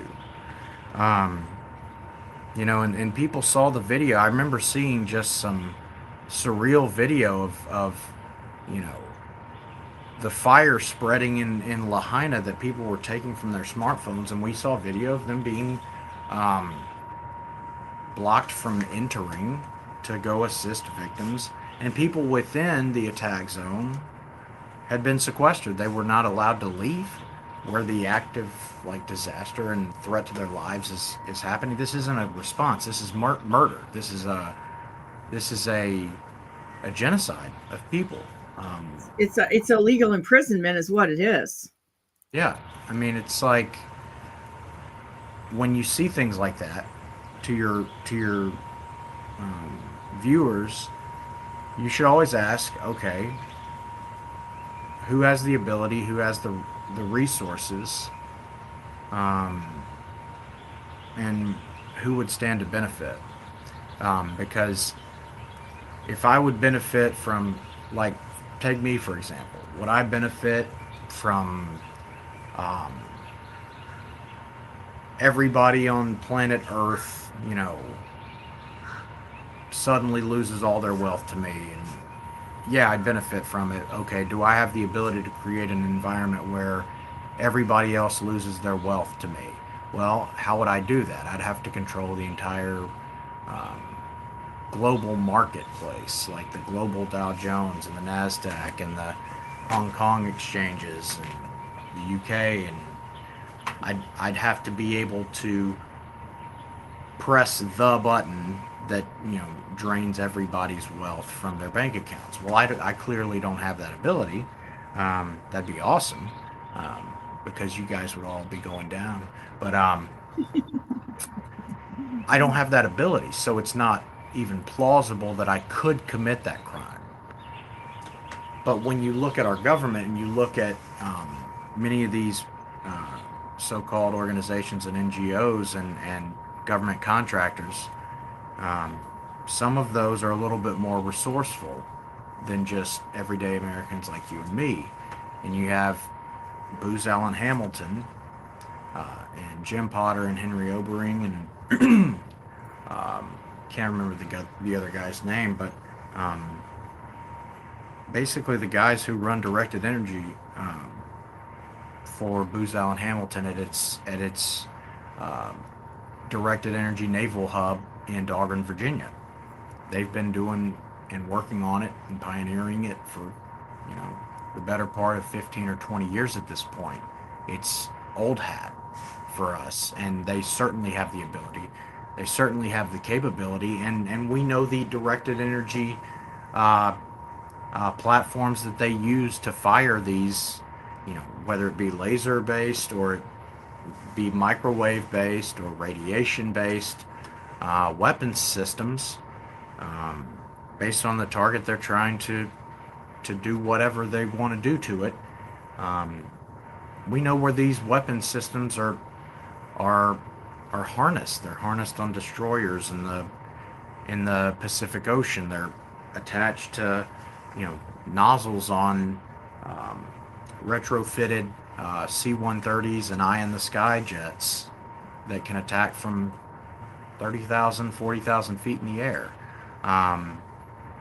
And certainly they have, I mean, like the HARP system gets, I think, the most publicity of any of the, you know, disaster attack weapons, you know, through microwave harnessed targeting systems. But it's just one. HARP is just one of a number of those weapons, and we know that those systems are, last I checked, one's in New Mexico, one's in Alaska, if I remember correctly, and that system allows us the ability to create earthquakes and, you know, volcanic eruptions through manipulating tectonic plates in the Earth's crust. I mean, it's crazy what they have the ability to do. And now I assume, through what we know about weather modification and the ability to just manipulate convective available potential energy, which is CAPE, in the atmosphere, that dictates the severity, or the potential severity, and the ability and potential of a storm to produce long track wedge tornadoes. I look at a lot of the tornado videos that, you know, I used to grow up loving to watch. I'm now thinking, like, half the tornadoes that I'm watching, that Reed Timmer, for example, not saying Reed's involved, I'm a big fan, Reed, but like every time I watch one of his videos nowadays, it's like storm of the century tornado that, you know, oh, look at this, like, multi-vortex tornado with 8 vortexes that nobody's ever seen until the last 3 years. Like, that they started, like, playing mad science lab in the tornado alley in the United States. I now believe that almost all of the weather is modified. And, you know, when western North Carolina and Asheville is happening with FEMA, and then right after that with Tampa and Central Florida, I mean, you look at the weather paths that, you know, we know in the Gulf of Mexico where hurricanes traditionally generate, how they generate, and the paths and the routes that they take through the Gulf of Mexico to make landfall in the southeastern United States. And we know the paths, the traditional routes of hurricanes in the Atlantic. And from somebody who's grown up in the Gulf of Mexico, this is, you know, old hat for us. We, even the people who don't do atmospheric science and don't keep up with, you know, the NOAA and have the Weather Channel always on, like, one of their favorites channels saved, like, or watch, you know, tornado videos for 6 hours, you know, a day when they're growing up. Like, even normies know this stuff. And to see the path and see how they can steer storms to hit certain areas and to miss certain areas, and the way that they steered Helene to make landfall right in the Big Bend, so the perfect attack vector if you were going to disrupt port systems in the Gulf of Mexico and on the southeastern Atlantic coast simultaneously with one storm. You would take this exact attack vector. It would give you the ability to take out Greenville and Columbia and Asheville and parts of Tallahassee and Savannah, Georgia. These are key areas for our shipping lines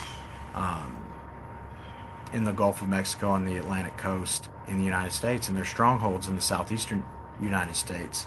And if you wanted to target the Appalachians, you would do everything exactly like that.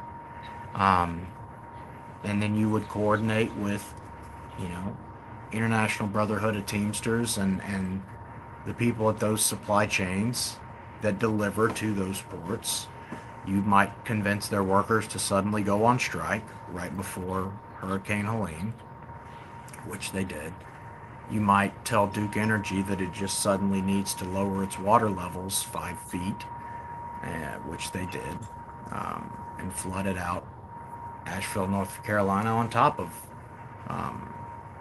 the sabotage response by FEMA. And if you're FEMA, you might hire a Deanne Criswell from Cadmus and realize that her and Bridget Herring over in Asheville, the asshole who is in charge of the building code council there in Asheville, who basically is now going to be infamous for telling victims that they can't stay in these homes that these Amish volunteers built for you because these temporary homes aren't up to building code. That was Bridget Herring. Also, Bridget Herring contracted Cadmus Group on behalf of Western North Carolina and Asheville and Macomb County, where the current FEMA administrator, Deanne Criswell, comes from. And they contracted together back in 2021 and 2022 to do all this shit. And Cadmus is one of the larger big government contractors that gets a lot of money from our government to do a lot of defense stuff and be involved in the disaster response stuff. And you look at who's behind those organizations, and the founder Gene Fax and the chairman Amy Newton Marasco, and the CEO Klein, and all the USAID operatives embedded at and Booz Allen Hamilton operatives embedded at Cadmus Group. And it's like you said with Ukraine. Ukraine is a CIA hub that the USAID uses as its little plaything. And it's the biggest money laundering operation, and in my opinion, the central hub of kid trafficking and organ harvesting in the world. And why did the CIA see it as such a high value target that they felt the need in 2014 to overthrow the leadership in Ukraine? Well, the same people behind NATO and Coca-Cola and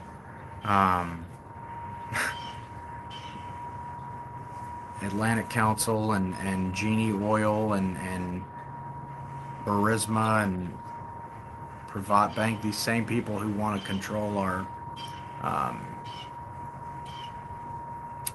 oil supply and our finite natural resources, and Ukraine is also famous for being the breadbasket of Eastern Europe, and so it's barley, wheat, grain, the stuff that makes bread for half the world. So the CIA wanted a strategic stronghold to have their weapons systems with NATO basically backed right up to Russia's front door, to continue the further eastward expansion in violation of the Minsk agreements from 2018 that they basically wiped their ass with,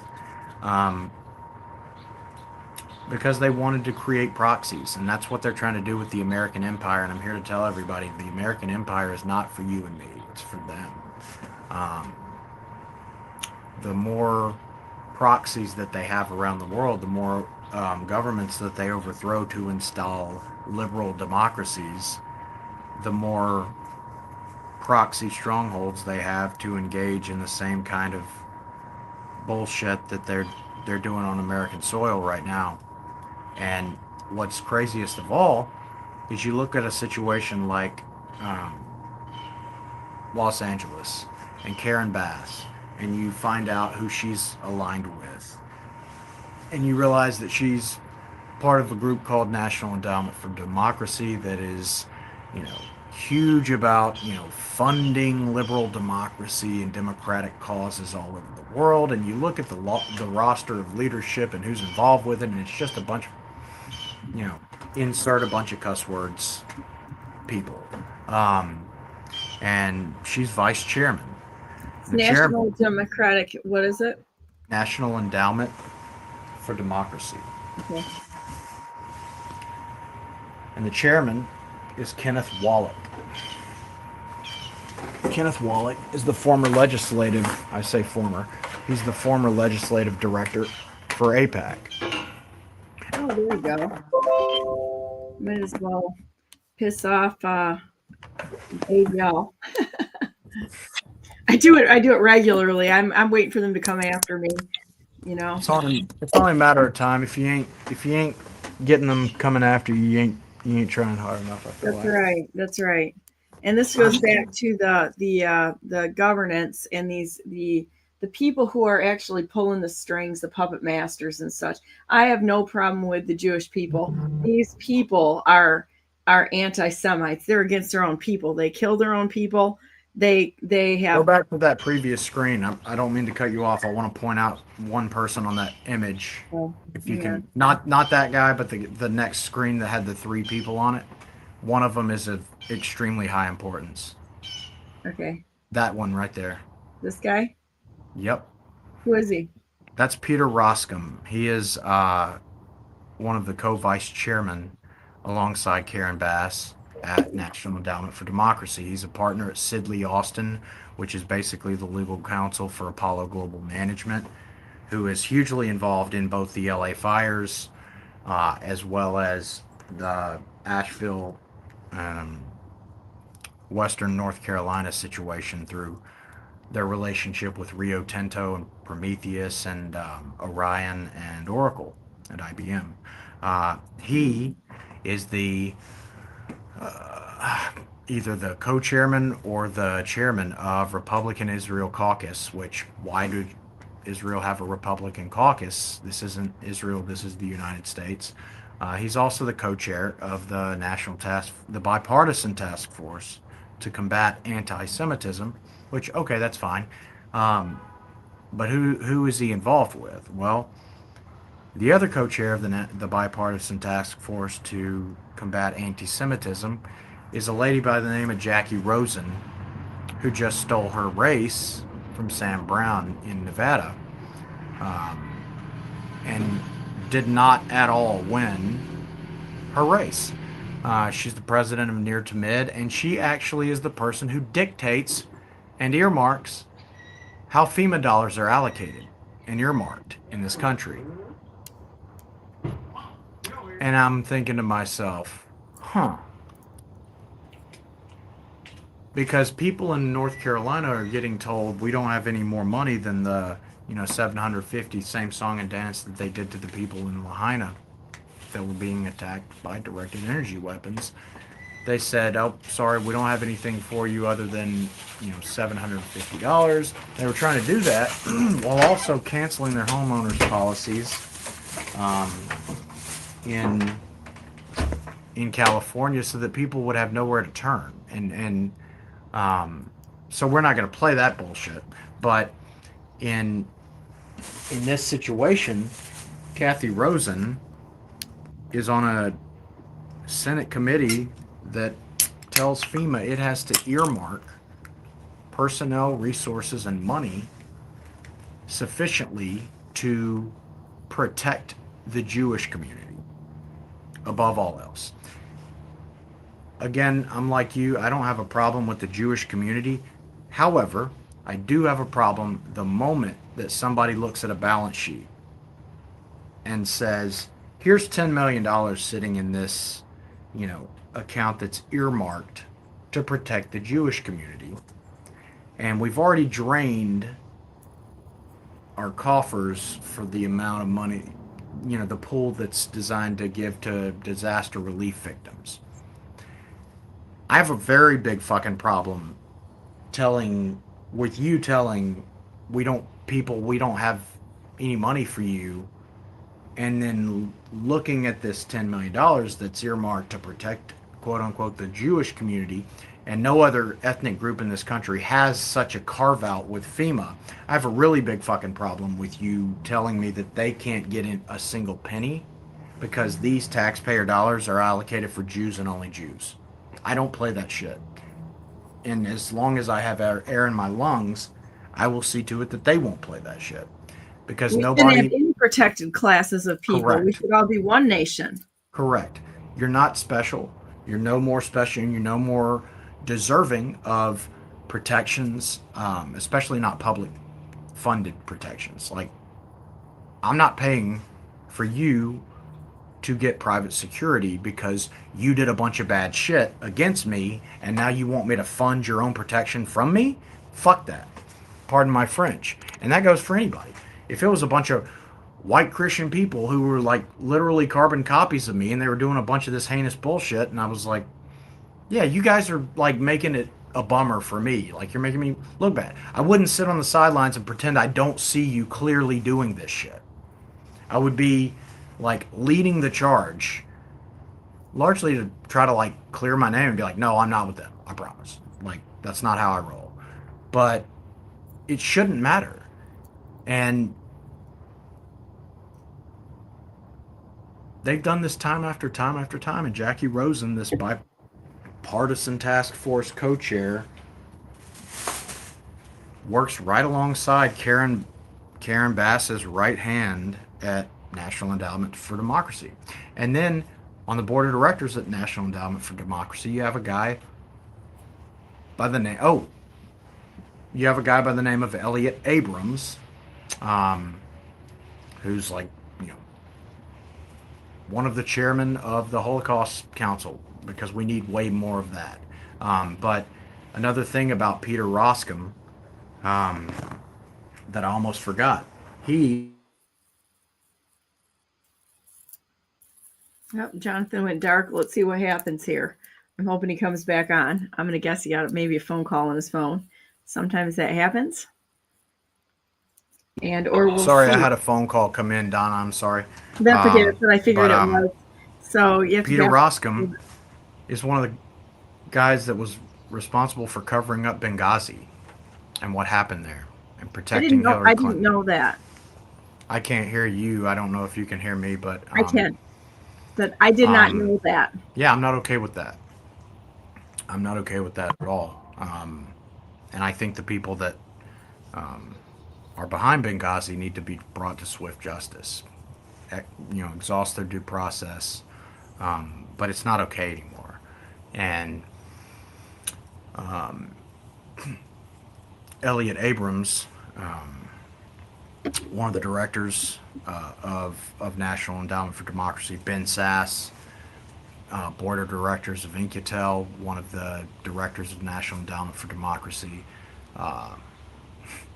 Elise Stefanik, even, unfortunately, the New York Republican Elise Stefanik, National Endowment for Democracy, Juan Zarat, the global co-head of K2 Integrity, which you and I have talked about at length in the past, works for the Vatican, works for Israeli intelligence, works for McClarty Associates, and McClarty Associates and K2.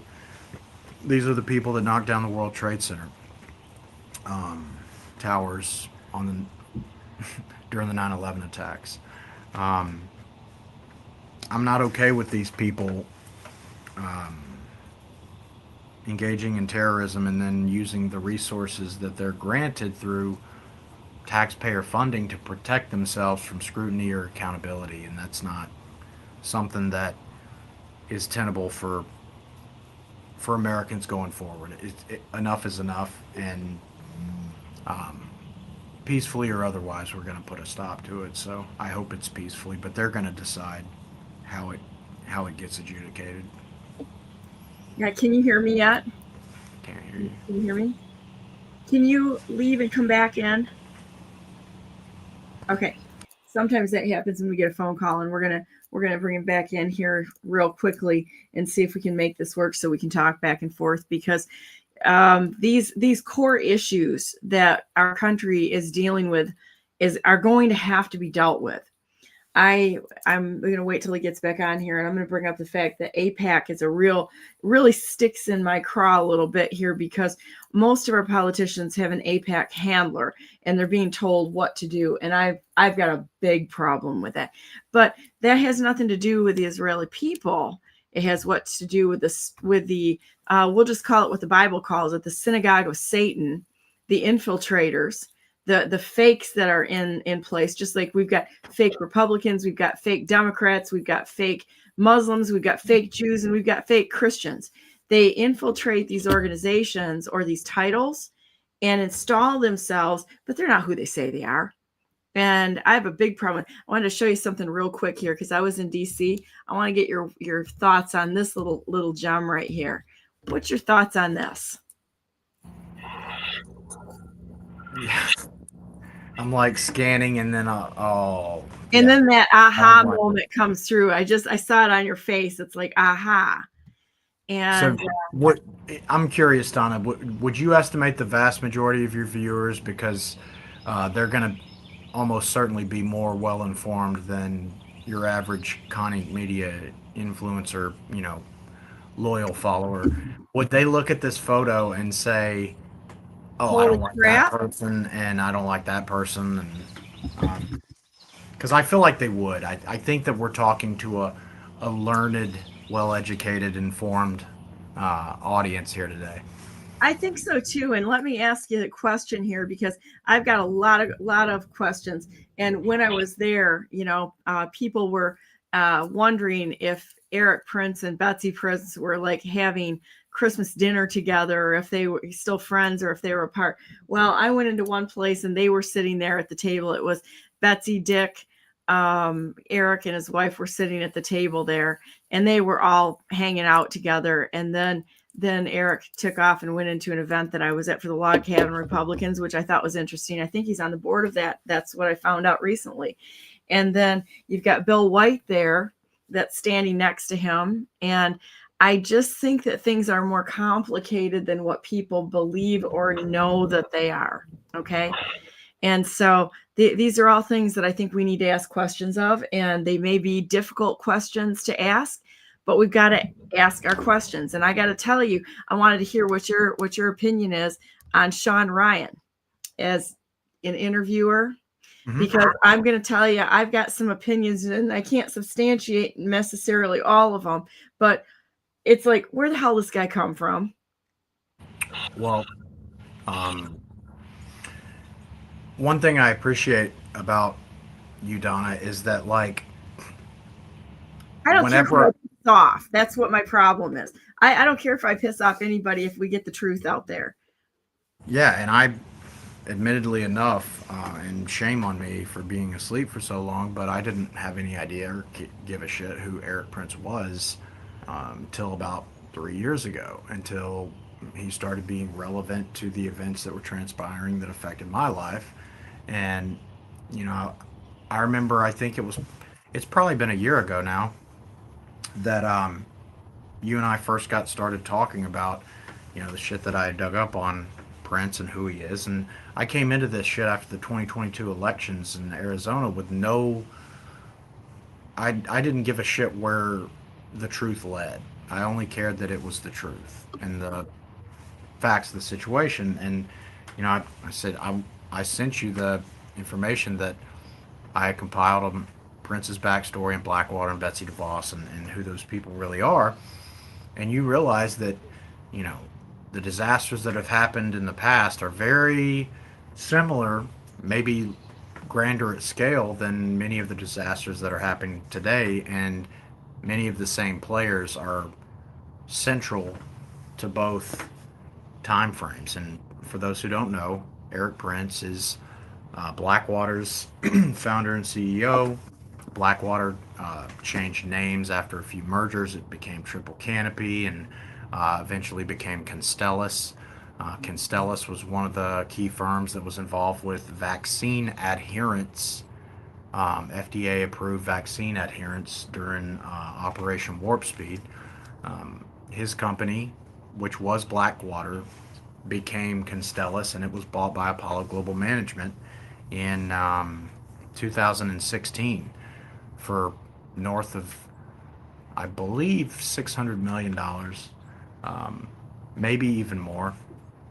But Eric Prince, if we rewind the clocks, we go back to 9/11, and we find out that the people who planned and executed 9/11 were, and, we talked about the CIA, Alvin Krongard, the number 3 guy at the CIA, what would be considered the executive director position of the CIA. He was put into that position in March of 2001. Alvin Krongard is a longtime Apollo Global Management and Alex Brown, which is a financial firm that he was chairman and CEO of. He was appointed as executive director of the CIA on March of 2001. And who appointed him? George Tenet. George Tenet is the director at that time of the CIA. This is the same George Tenet whose son John today sits with Peter Thiel and all of Elon Musk's and Thiel's Palantir and Anduril homies. Anduril is Matt Gates, his brother-in-law, Palmer Luckey. Like, these are the financiers of the tech bros of Silicon Valley that are trying to infiltrate the Trump administration. And George Tenet appoints Krongard in March of 2001. Krongard then his old firm, I should say, Alex Brown, that he was chairman and CEO of again, 5 days before 9/11, buys 95% of the the United Airlines puts in existence. And you buy a put. A put is an options contract to buy, shares of a stock. If you think the price is going to go up, you buy a call option, or if you think the price is going to go down, you buy put options. Well, they bought 95% of all the put options on United Airlines stock, and famously enough, United Airlines and American Airlines were the two airlines that were used in the 4 aircraft that were involved in 9/11. And then, coincidentally enough, just 5 days later, they proved to be a genius, and 9/11 happens, and then we go into the war on terror, and Alvin Krongard becomes Eric Prince's contact at the CIA, and Eric Prince and his Blackwater company, which Alvin Krongard sat on the board of, they got their first Iraqi client doing work for L. Paul Bremer of Kissinger McClarty. L. Paul Bremer is one of the 2 chief planners of the 9/11 attack, with Brian Michael Jenkins of Kroll, who was the deputy chairman of Kroll at that time. But Brian Michael Jenkins has a history that comes up from the lineage of Alan Dulles and Rand Corp and Noah Gottdiner with the MK Ultra program. This guy literally worked on the psychological manipulation and control of people through stimuli, whether it be sound or imagery, or any number of ways that U.S. naval intelligence, CIA, British intelligence, and Israeli intelligence used to control and manipulate people psychologically. And they've been doing it since the late 50s, early 60s, again, originally under the purview of Alan Dulles. And Brian Michael Jenkins, Kroll, Jules Kroll, longtime known Israeli Mossad asset that was involved in the assassination of Robert Kennedy. And it's kind of surreal seeing Robert Kennedy Jr. sitting in confirmation hearings today, getting peppered with questions about how he will dutifully serve the HHS. And I'm just thinking to myself, the people that are writing the questions are probably the people that killed his dad, his uncle, and his cousin. I agree with that. I believe that that's the case, and watched them try to derail him, and he's actually doing quite well. I really do think that, this guy's got an axe to grind, and I'm pretty sure when he gets cut loose on this, the fur's gonna fly. I met him, and I thought he was one of the most sincere people that I have yet met in politics. I like him as a person. He admits when he makes a mistake, and he's learning, like the rest of us, he's learning. We all come from somewhere, and as we watch things unfold in this process, we learn. And I was pretty impressed with pretty much everything he said, RFK Jr. I am praying for him. I hope, the best, and I hope that when he gets in there, he is committed to unwinding the riffraff. And I had mentioned Constellus being involved with vaccine adherence. That's Eric Prince. Well, let me kick something out to you on that one too, because here's another picture. And what I know about this is that these wonderful people in Grand Rapids here have got a couple of different places called Graham, and they were producing the vaccine in Grand Rapids, Michigan, or packaging it. And there you go. They were sitting right there together. And I wanted to show everybody that. So there's your proof. They're still probably doing Christmas dinner together. And my guess is that, I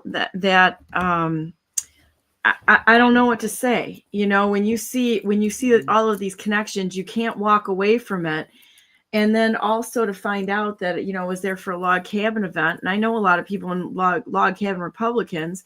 And then I believe, I've got to look and see, but I believe that Prince is on the board there now, which to me now, I hate to say it, I'm not above burning anything right to the ground that needs to be burnt to the ground by truth. If the truth needs to come out, then so be it, you know? And I am neither suicidal, nor do I have any plans to go anywhere, and neither does Jonathan. So if anything happens to us, we probably should look in the direction of the names we've thrown out there and start asking questions, because we're pissing people off by telling the truth. So be it. I don't want their money. I don't, you know, I want the truth. If they got nothing to hide and they've done something right, then come on BNN and we'll talk about it.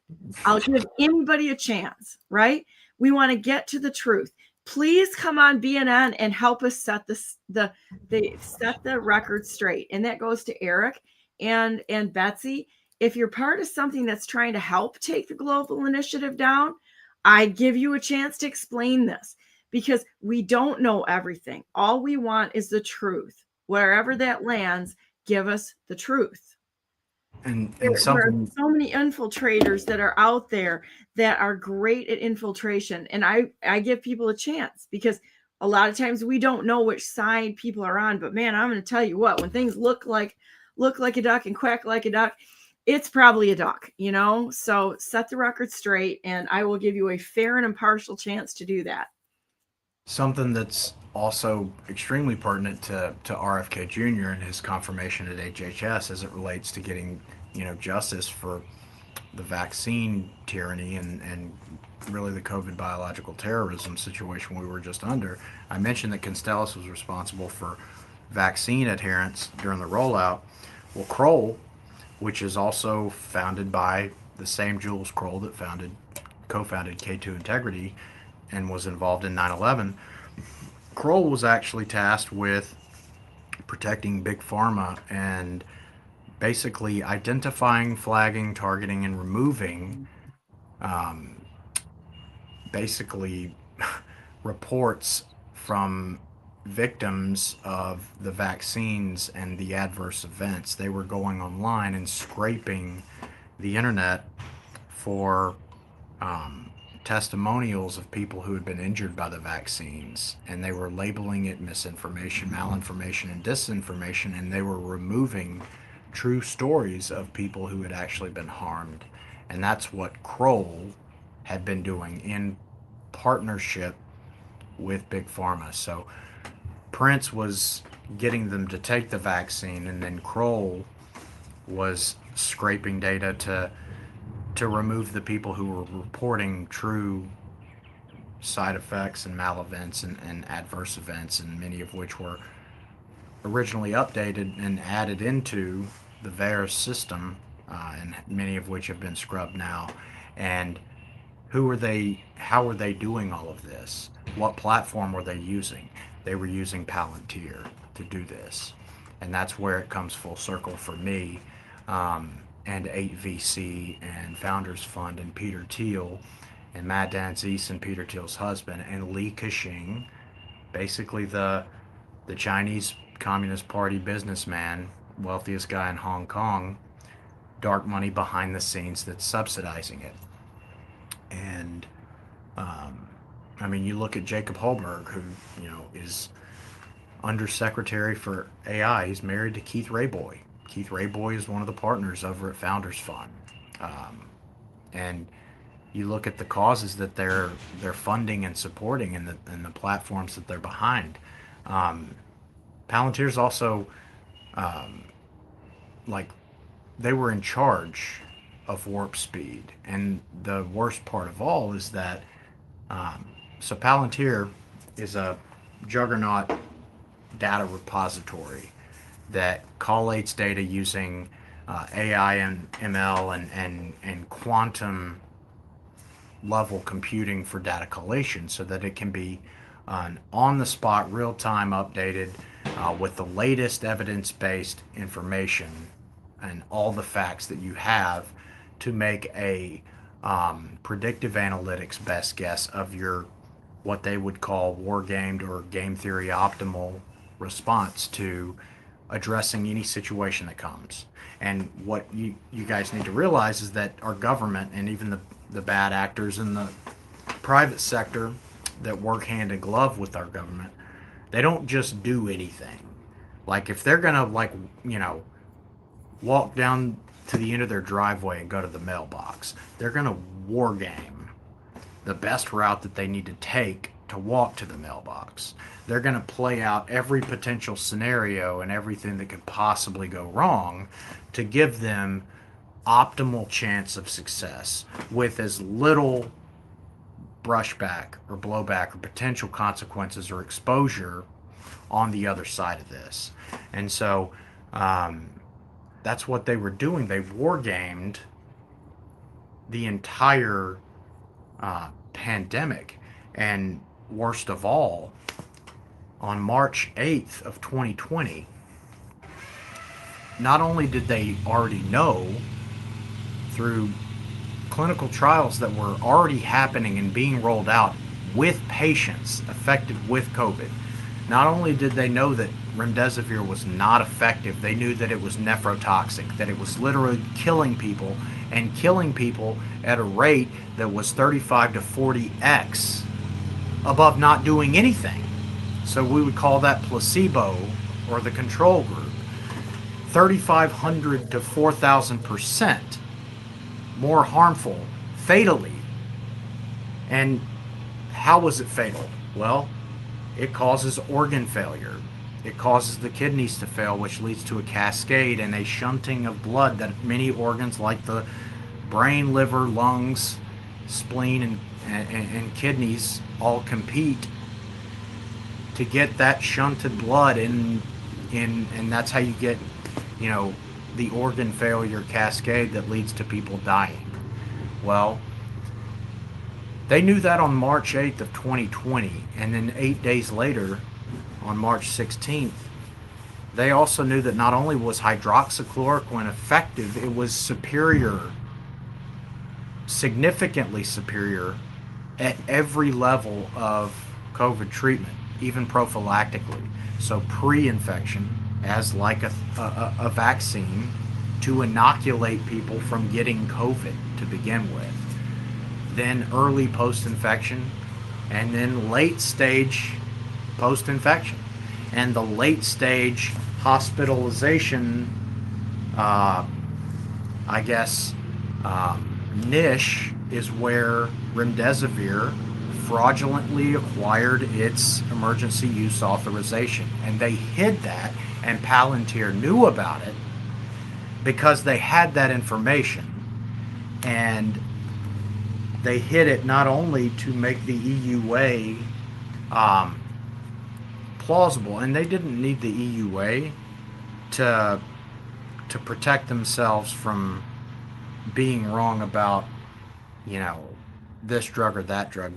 They did it to protect themselves and inoculate themselves from murders that they were going to engage in the future in the hospital networks that they controlled.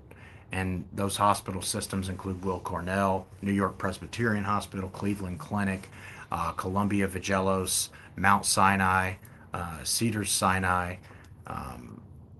It's the worst thing you can possibly imagine. They knew what they were doing, and you add ventilation on top of it, and they knowingly committed genocide against white people in hospitals that they controlled.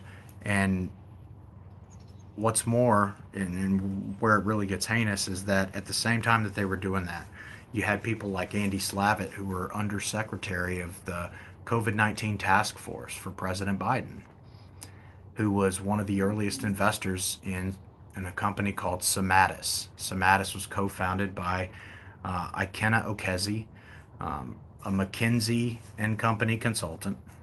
McKinsey is largely involved with there being no water in Los Angeles or in California right now. Is that tied into the wonderful corporation there too? Wellness company. I don't know. But Colson Group is who that is. But in California, Gavin Newsom's right-hand money guy is Lenny Mendonca.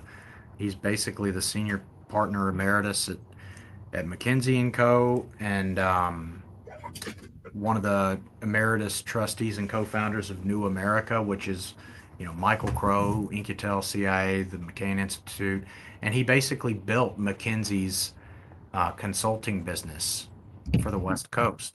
Ikenna Okezi is one of his management consultants, co-founder of Somatis, and the other co-founder is Anthony Welters. Anthony Welters basically runs NYU, trustee emeritus at NYU Langone Medical Center, board member of Gilead, which creates remdesivir, board member of Carlyle Group, which is invested in remdesivir and the COVID, the production of COVID to begin with in Wuhan, China, and in at Duke University in North Carolina and Weizmann Institute in Rehovot and in Ukraine.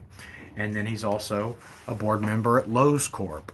Lowe's Corp is run by James Tisch, chairman of Mount Sinai, or co-chairman, and CEO of Lowe's Corp, and his brother Andrew, who is the co-chairman of Lowe's Corp and the former president of UJA Federation.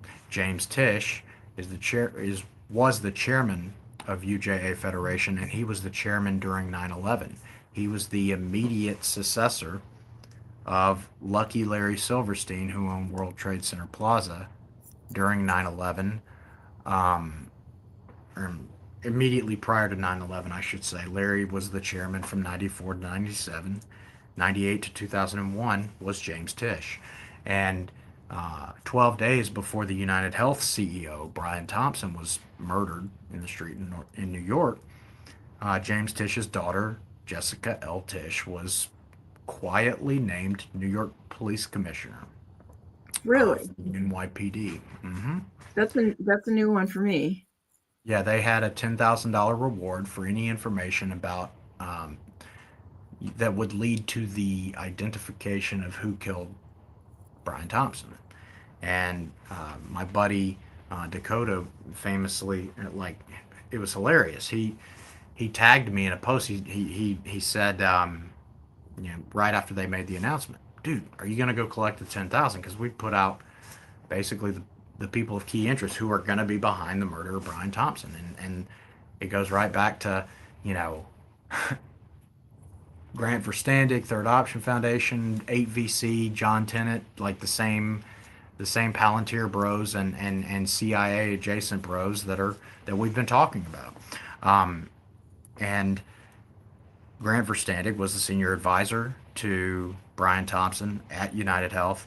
He was the former, chief digital officer at United Health, and he's a director of the Third Option Foundation, which is basically a CIA NGO run by John Phelan, who is the same Phelan as like Dade Phelan and Halliburton, and he was literally Michael Dell's handler, CIA handler. That's John Phelan. It is incredible. It's incredible how woven together all of these people are. Mm-hmm. And so I'm in the process of replying to my buddy Dakota, who had said, dude, are you going to go claim that $10,000? And I start typing in like the to tag the New York Police Department. And I wasn't even looking for this. And it shows up, NYPD Commissioner Jessica L. Tisch. And I'm like, Tisch, huh? That's interesting. Because her father, at Mount Sinai, he and Peter May and Richard Friedman and one other guy, I can't remember, they were all installed atop Mount Sinai Hospital in April of 2019, just months before COVID made landfall. So they wanted to make sure they had their chess pieces atop these hospital networks so that they could control the protocols that were used within those hospitals. And Mount Sinai Hospital Network is one of the larger hospital network systems in the country, as is the same that happened at New York Presbyterian Hospital and at Cleveland Clinic, all of which are partnered with our buddies over at Palantir.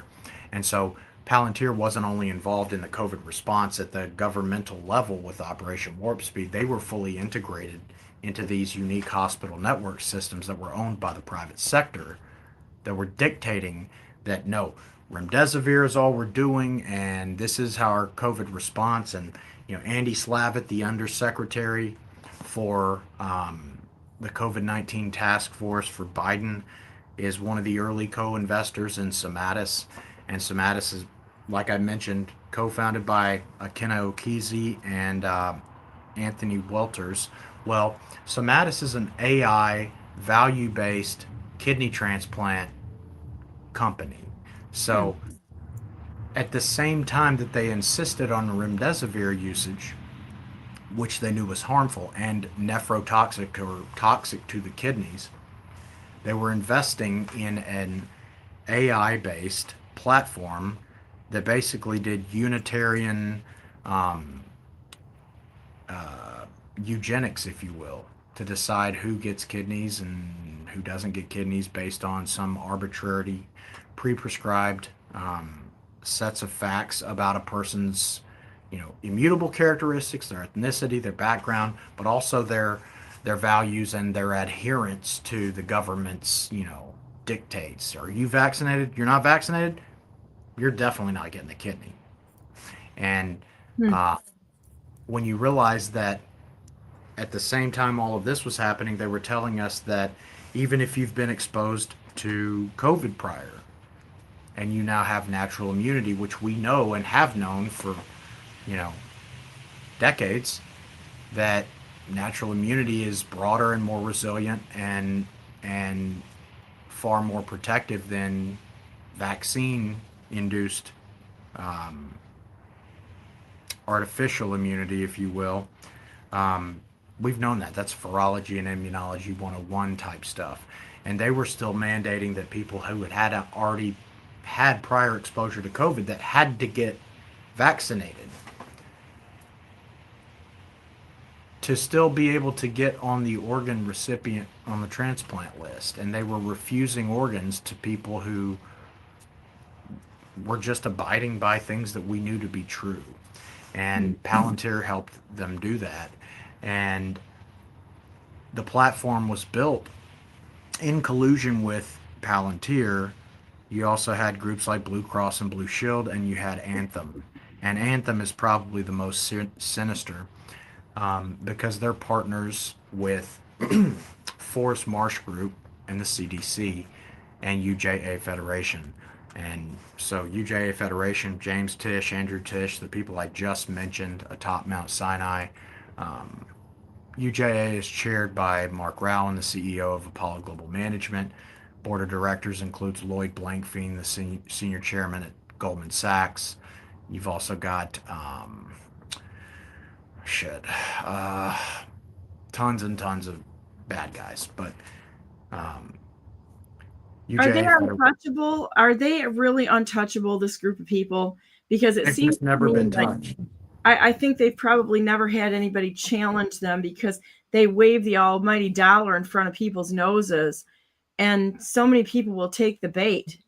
And now that situation has changed because there are so many of us who are just totally sick of their shit and not willing to go along with it. You're absolutely right. If they don't have any extortion leverage over you and they can't blackmail you with your own livelihood or your ability to live or speak or have a voice, they really have no way to there's nothing that they can do, and they've never been checked. Like you said, like nobody has ever had the courage or the ability even to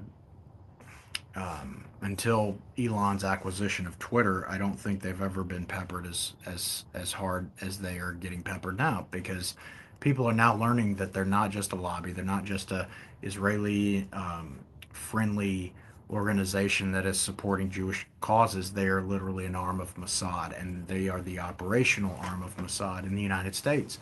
And they were behind 9/11 in collusion with George Bush White House and our own Central Intelligence Agency. Many of those assets, a top leadership, probably also working directly with Mossad, including and especially Eric Prince's CIA contact, Alvin Krongard, who is also a trustee at InQTel, who is also a director at Apollo Global Management, and who's a chairman of the government advisory board of Iridium Satellite Communications, which was involved in the J6 entrapment operation against Trump supporters on J6.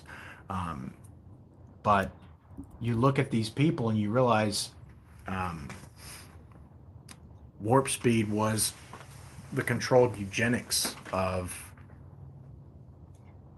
certain populations in not only the United States but the rest of the world, and Palantir was centrally thematic to it and integral to all of it, and they did it all knowing what they were doing was not only antithetical to evidence-based medicine and science, it was literally murder.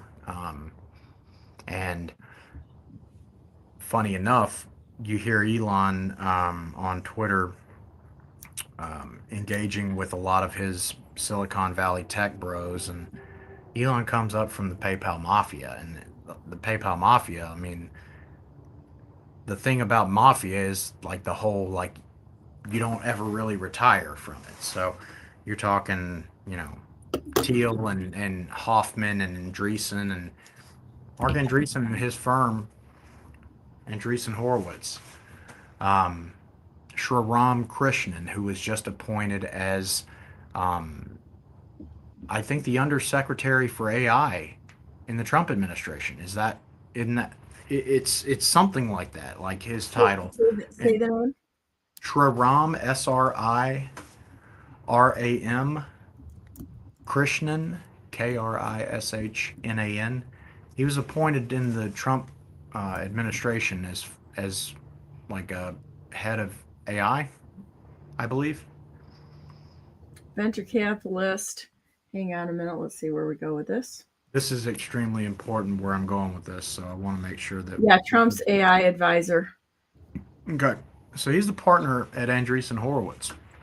And I mentioned Anthem and the integration of AI-based Unitarian or value-based Unitarian healthcare, if you will, where the AI looks at your immutable characteristics and your values and your actions and, you know, a whole host of other factors that they arbitrarily decide determine whether you're worth living or dying.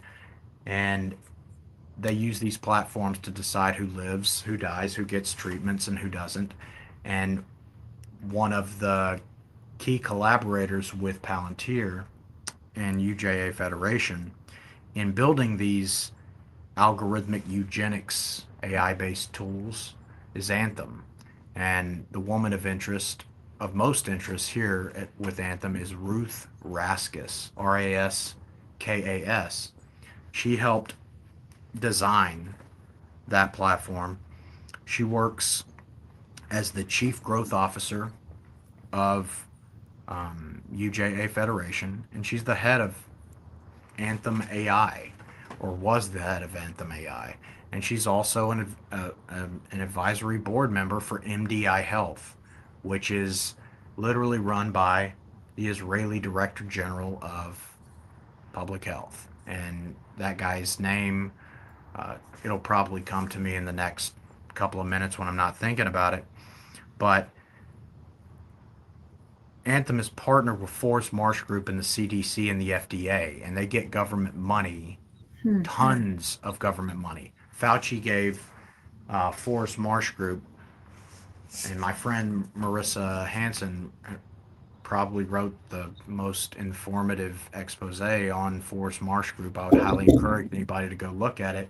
But right around the timelines that the vaccines were rolling out is the same time that Anthony Fauci was handing out $350 million in additional government contract money, which they were then filtering down through their partners at CDC, FDA, IRS, Facebook, and of course Anthem. This is on my profile, so anybody can can look at this and see, and I would encourage you guys to check her stuff out on Force Marsh Group. But this was taxpayer money that was being funded to play God with people algorithmically in this biometric data surveillance state that they want to create. And the problem is when you have an AI or an ML platform or any kind of algorithmic based system that's designed to use pre-prescribed logic and pre-prescribed parameters to dictate optimal approaches and optimal outcomes. When those parameters are built and predicated on incorrect information or false information, it's not tenable or conducive for a system that is going to be sustainable. It's really terrorism at that point. If I'm programming an AI and you and I are agreeing that this could help our civilization, it could help us become a Kardashev one society. We both agree. I'm in control of programming it, Donna. And then you find out that I've baked into the algorithm that everybody named Donna is a fuckface and they don't deserve, natural rights. And I just baked that into the code. And then you're looking at it and I'm looking at it and you come across that part and you're like, this is not what we agreed on. I don't know that I like existing in an environment or a universe in which this system, which you've programmed to dislike me, is going to arbitrate whether I am deserving and allowed access to things that are my rights as a human being. That's what we're up against, and they're playing God with this healthcare shit.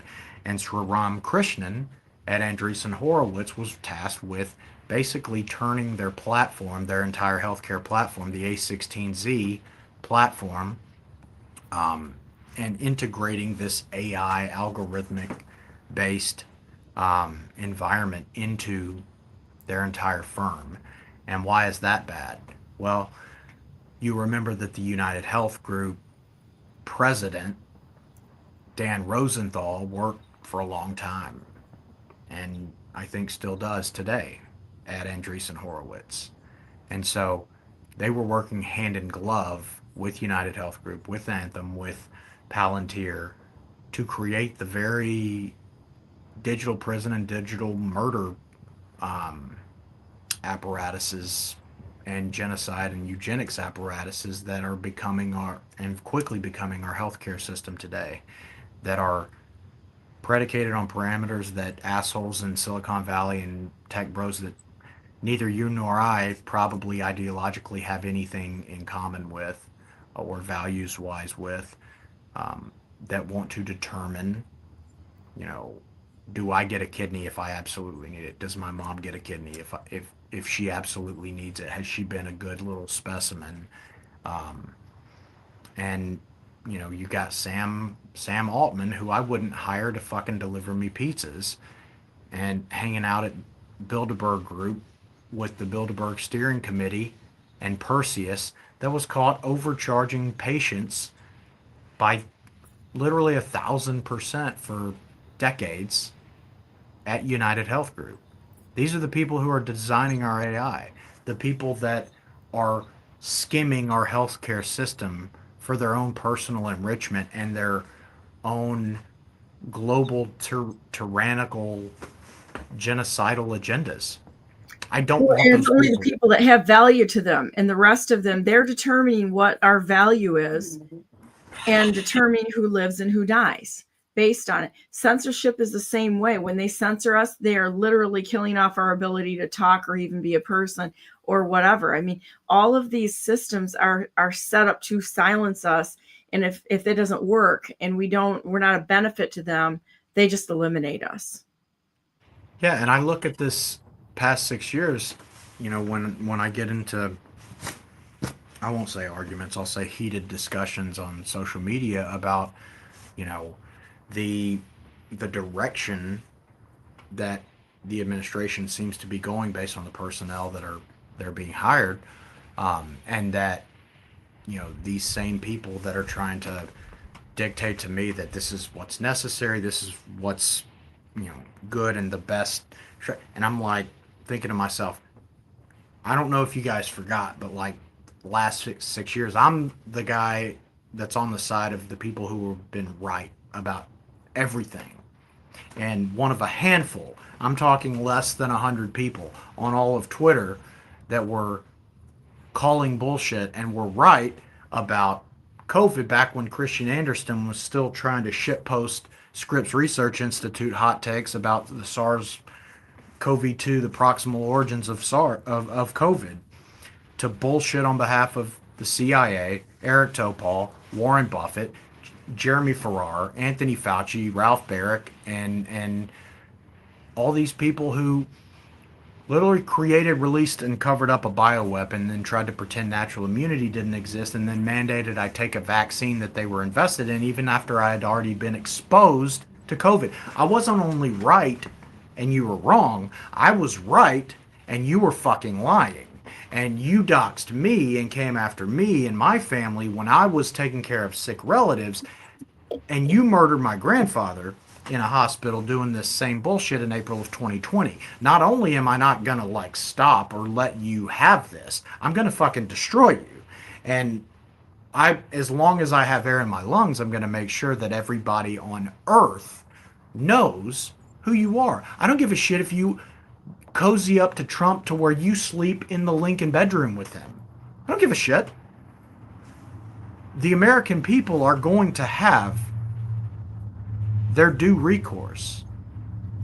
Otherwise, there is going to be no American people because there's going to be no America. But make no mistake, this is exactly what the framers told us that we as Americans, as patriots, not only had the right to do, but we had the obligation to do if our hope was to have an America to hand down to our kids and grandkids. Because what's happening right now is it's being stolen out from under us by midwits who I believe are actors. I don't believe that. I mean, I'm at the point now where I don't believe that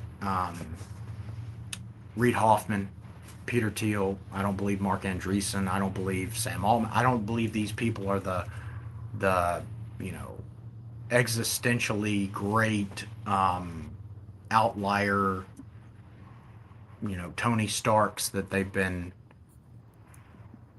broadcast and marketed to us as. I believe that they're fucking 110 IQ midwits who wear, a mask in public to be the face of the people behind the scenes that really are behind all of this.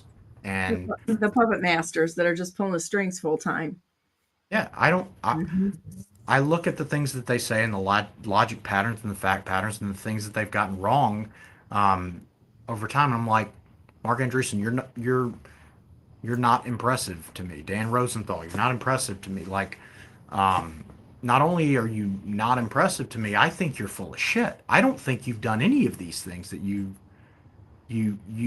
pretend to all of us that you have done. I don't believe that you're some tech genius anymore. I actually think you're a charlatan. And I think that applies across a lot of the heroes that they say we should never meet. I agree with you on that so much. I mean, when you start digging into people like Perry in Michigan who ran for governor, and he said that he had written all of these things, it's like, I know people, and they're like, no, it wasn't exactly the way that he was presenting it. He was I believe a trainer, but I don't think he was actually the one that determined all the things that he said that he did. So they conflate what they've done in order for people to think they're bigger and they're more in the know. But most of it is it's lies. It's just sleights of hand, and that's it.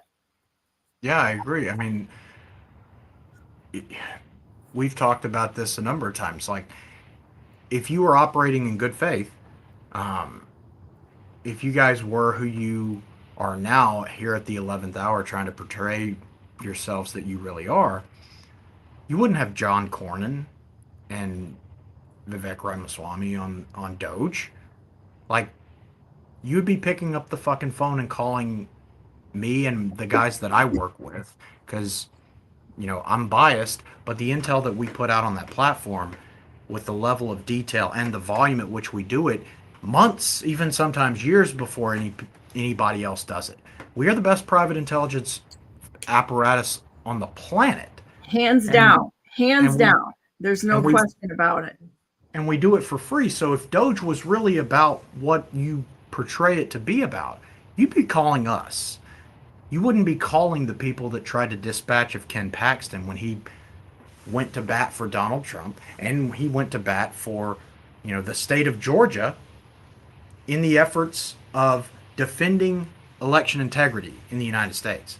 You wouldn't go after Ken Paxton, or you wouldn't hire a John Cornyn who famously went after Ken Paxton when all those charges came out just months after Ken Paxton started investigating Pfizer and the vaccine manufacturers, and all the CIA cunts at Planned Parenthood didn't like that too much, because it's not really about a woman's right to choose. It's about a big pharma's right to have access to stem cell rich fetal tissue and placental tissue for genomic biological weapons research. You're right over the target on that. I wish, and I hope people get it figured out, that they're not just selling aborted babies. I'm pretty extra sure that they're selling the full-term babies that they call partial birth abortions.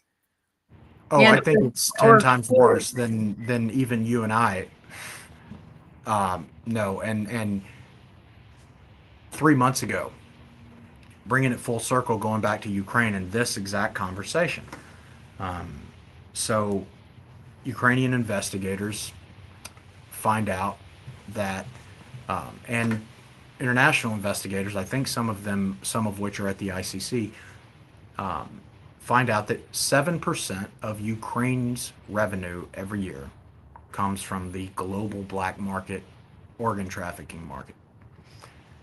And Coca-Cola is one of the biggest customers that they have. And you look at firms like Santander, which is basically like a global consortium linchpin of all these same people that are involved with this global kid trafficking, child rape, and organ trafficking and harvesting rackets. And cannibalism. Mm-hmm. Let's throw it in there. People are going to have to come to terms with it, because they're involved in cannibalism. And, I was late to finally getting on board with the whole adrenochrome thing. I actually thought it was a distraction for a long time. I thought it was, one of those lore things that they get people to believe, so that if in the event that they come across some real shit in the future, they can point to this. Yeah, you subscribe to that adrenochrome bull crap, so you're a lunatic. We shouldn't pay attention. I literally thought that about the adrenochrome market until I actually started diving into it. And I have a friend that they actually injected him at a party when he was younger. They literally injected him at a party, and he got stuffed into a trunk, and they did rescue him. But when somebody who was, he was in his, I believe, his teens, and he was injected, and he didn't know anything about it, and then all of a sudden, shit got.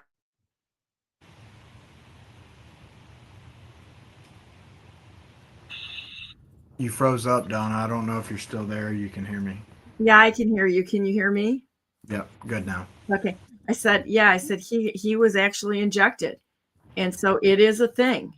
And once you get your hands around the fact that this is the most expensive drug on the planet, and how they are doing it. I mean, I don't know if you've seen the manifest of these facilities that actually produce it, but have you ever seen those? It's horrific. I've seen some of them, and they know that the concentration, the purity, and the potency of adrenochrome comes based on secretion of cortisol and stress, the stress hormone from the pineal gland of young kids and that's its purest form if you can get that version of it. And I'm reminded that, hey, Peter Thiel is also one of those guys who's openly outspoken about how he injects himself with teen blood, like either once a month or once a quarter. That's odd to me. That's not something like it's just regular PCP where you're getting platelet count replacement, therapies that many people have for, and which are great, but I'm not actively going and getting, teenage blood from, these people, specifically from young people in black market. you know it's I don't even want to go down that rabbit hole, but Santander, as well as I do, is that they're farming it. And when you see the manifests of the kids, they actually have the termination date for these kids when they're done. They usually live for a couple of years and they terminate them. that sounds like some Mr. Steele, the good man himself, some information that he put out on that investigation, because he led the adrenochrome and the kid trafficking and harvesting investigation. He was talking about exactly what you mentioned, the expiration date that these kids have, whether it's in prostitution or if it's in, drug utility, basically using them for their organs. And what I believe is happening now, I'm almost certain, I'll just say it's happening. Now they're cloning people, cloning young people, and they're cloning them just expressly for the purposes to cut them up and harvest them like the way that you would kill a cow and, get its meat, its milk, and it's absolutely vile. And the worst, quote unquote, pharma experiments in the world and the worst atrocities in the world happen in Ukraine, in many of their underground labs that they have. And those same labs are the labs that Victoria Nuland and our buddy Marco Rubio, the Secretary of State, basically ran interference for in Congress. And turns out Marco Rubio and his buddies, his biggest investor, Norman Brahman, former president of the Greater Miami Jewish Federation, which is part of the entity called Jewish Federations of North America, the parent organization of UJA Federation, which is Mossad. So it's a Mossad global bioterrorism racket, and the same people that are involved with Epstein are involved with Mount Sinai and the hospital networks that I just mentioned. Leon Black, who is one of Jeffrey Epstein's longest time associates. He's Mark Rowan's co-founder of Apollo Global Management, and he's a director at Apollo Global Management. He's a trustee at Mount Sinai Hospital, that same Mount Sinai that's run by Richard Friedman and James Tisch, whose daughter was named police commissioner less than 2 weeks before Brian Thompson was murdered. These people, they're engaging in the most heinous acts imaginable, and it's no longer like the problem that we have now is that it's no longer in some faraway land. Like, it's hard to wrap your mind around Haiti and think, imagine the atrocities that the Clinton Foundation and the McCain Institute and Save the Children are doing in Haiti or in Guatemala.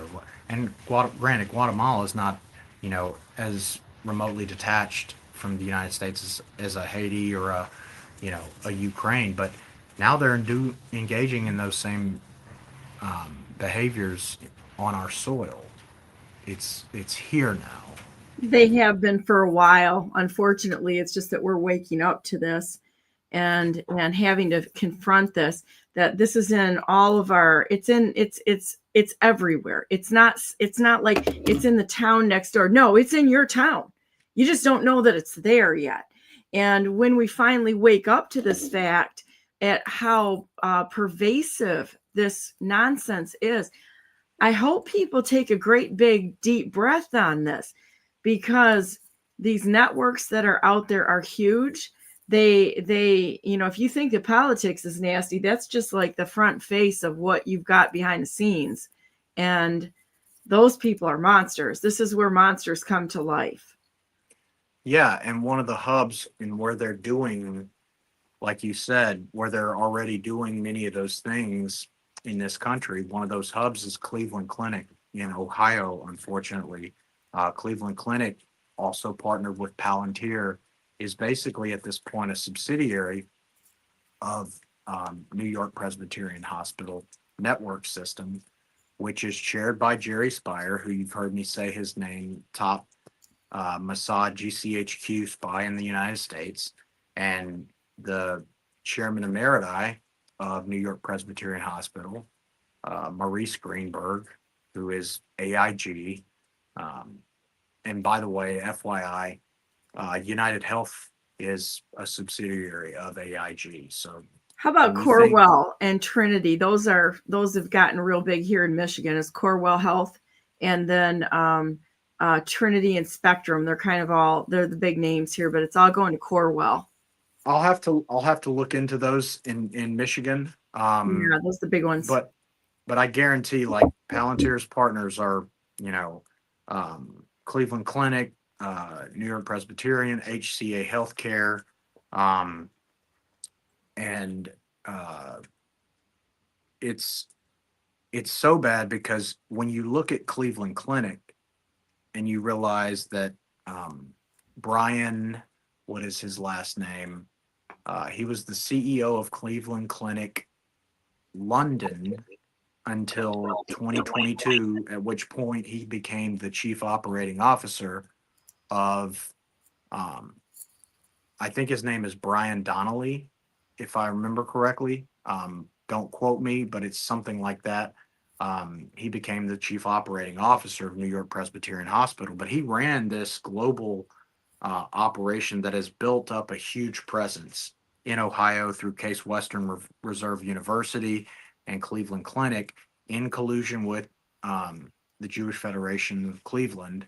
And you look at the board of directors of Cleveland Clinic, and you find a lot of these known Mossad assets that are working directly for these entities. And you look at who's tied in with Cleveland Clinic, and you've got Tom Glosser, which is Blue Voyant's executive chairman. Blue Voyant is a portfolio company of 8VC, which is the original financier of Palantir. Blue Voyant was co-founded by Tom Glosser, Jules Kroll from Kroll and K2 Integrity. We already mentioned 9/11, that whole deal. His son Jeremy Kroll, and some other guy I can't remember offhand, but I know his last name is Rosenthal, Ken Rosenthal. I don't know how I remember that just now, but these are the people that their names keep coming up again and again and again. And every time we get to a huge, catastrophic and world-altering, just disaster in the United States that creates new paradigms for our country going forward, it's these people over and over and over again. And Robert Kennedy Jr.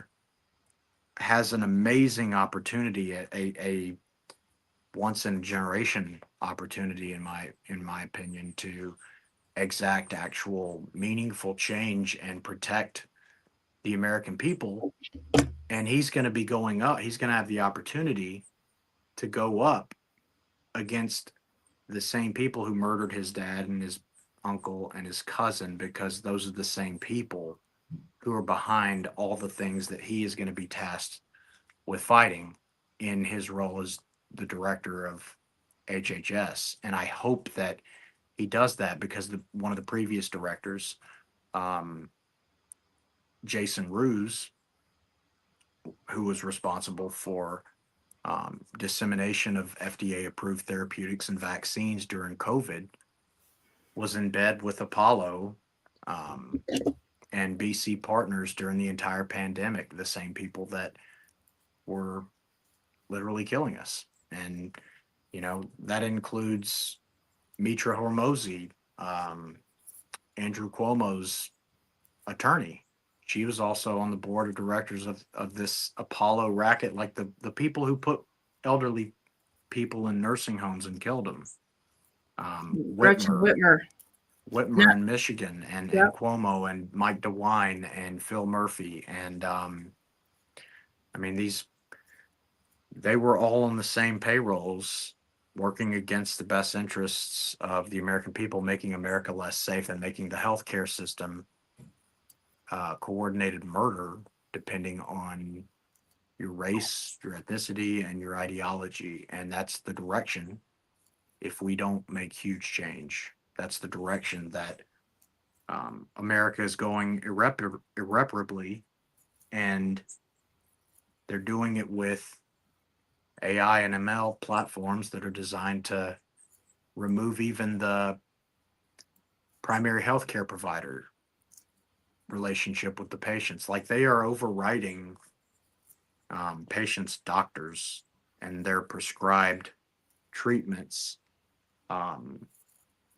and doing so to deny care under the guise of treatment not medically necessary. And it's the biggest malpractice and miscarriage of justice and violation of civil rights I've ever seen. It's incredible. Well, I got to tell you, I've been sitting here for about 3.5 hours now, and my old body is going to have to get up and move around a little bit. As much as I love talking to you, I could sit here and talk with you like all day tomorrow, days in a row, and never get sick of what you have to say, because, like you said, yourself and the people that you work with are the singular greatest investigative team on the planet. I believe that from the bottom of my heart. And it's just a privilege to know you, and the fact that, we've become friends, and I just appreciate all the time and the work that you and everybody's put into this. And all I have to say is hats off to all of you. You're just extraordinary. The fact that you don't take money really makes a big deal to me, because I feel the same way. I don't take money for this at all. This is all, I do it for free, for the love of country, for the fact that we have to step forward and take this on as our duty, our civic duty, to get the real information out there. And when you don't take money for stuff like this, you don't, the influence isn't there. You say what you want, and the hell with the rest of them. It's like, fine, I'm going to say, you don't like me, that's okay. I like the truth more than I like your approval of what I say. And that's exactly the way that you've gone into. And I haven't met many people that are as absolutely bullheaded and unwavering as you are, as we are together as a group of people who just want our country back and want to see justice done to every one of these bad guys that are out there that are playing with people's lives. They're murderers. Yeah. They are murderers, and they are liars, cheats, thieves, and murderers.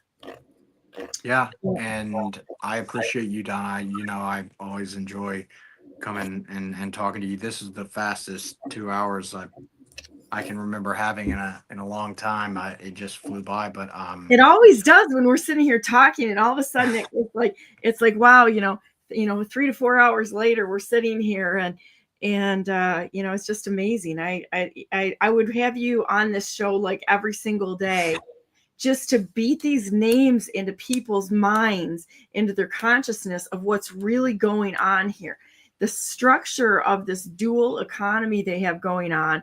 And basically they're farming human beings for nefarious purposes and such. I mean, that's really what they're doing. It's a hard pill to swallow.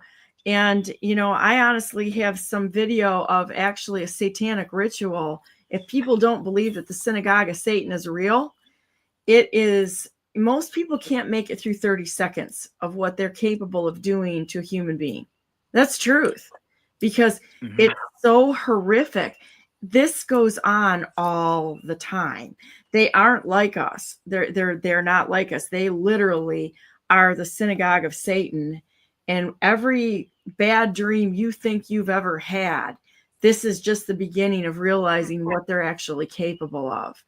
This is part of what we fight. This is what we fight for, is the destruction of these things. But let's make another plan to have you back on again, because I think we could crack the lid off of this just a little bit more and get more truth out there for people to have to deal with, because it's a truth. It's not our opinion, it's the truth. You know? Well, let's say a prayer a minute. And do you want to pray, or do you want me to? You can go ahead. It's your show. You're the guest, though, and I love that. But I'll pray. Dear Heavenly Father, thank you so very much for Karen and for Jonathan and all the wonderful people who have decided to come on and tell what's going on. Shawn Starry, too, is just amazing people who have stepped forward to your call in our lives, realizing that there is no reward that we're looking for. The reward is that we are able to do good works and be here as an ambassador of yours in a very hurting, very fallen world. And we want to do our best to follow you. Please guide us. Help us to follow you in your footsteps. Help us to be more like you. Help us to be unwavering in our pursuit of doing the right thing and of representing you here, and the goal being your kingdom on earth as it is in heaven.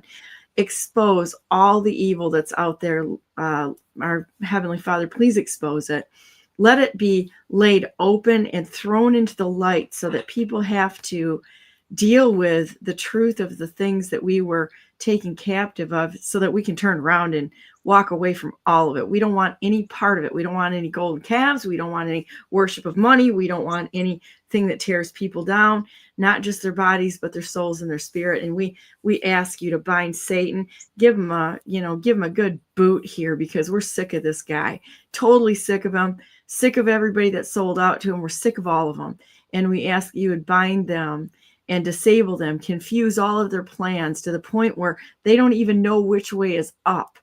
That they are all their evil plans are completely burned to ashes in defense of your children, your people. We thank you so much for this opportunity.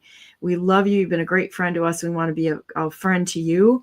And thank you for your protection, your guidance, wisdom, discernment, and all those gifts of the Spirit that we should be desiring over the physical world. In the name of Jesus Christ, we pray. Amen. Amen. There we go, boys and girls. So this part of the show that we go to Brandenburg-for-governor.com, because I'm the best non-conceder who has ever not conceded in the history of the United States of America. And I would like to have a discussion with the rightful president of the United States, President Donald J. Trump, over this, wearing cowboy boots. Do you have, we'll see who wears them better. I'm going to say it'll be me, because I know how to buy good ones. He wears dress shoes, for gosh sakes. He doesn't know how to buy boots. I'm sure. Not real ones. But at any rate, you have let people know how to get in touch with you, Jonathan, on X and some of your other channels, so that they can find. And I post it on my stuff, right? It's like, give this guy a follow. You will be 1000% smarter, more informed, and a better person for following Jonathan Cagle. And tell you what your X account is, please. It's decent backup. So at just the word decent, like it's not great, but it's decent. And then capital B backup, BACKUP. And if you don't know where that is, you can go on my channel, search around, because I posted his stuff. I post more of his stuff, and I almost always tag you. I try to tag you in my stuff, just because the reason why I tag you isn't to tell you something that you don't know. It's the fact that I can include your name into my posts, so that people can find you easier by going to my posts. It's because I want Jonathan's name out there for everyone to see. Go follow him. Hands down, you need to follow this guy.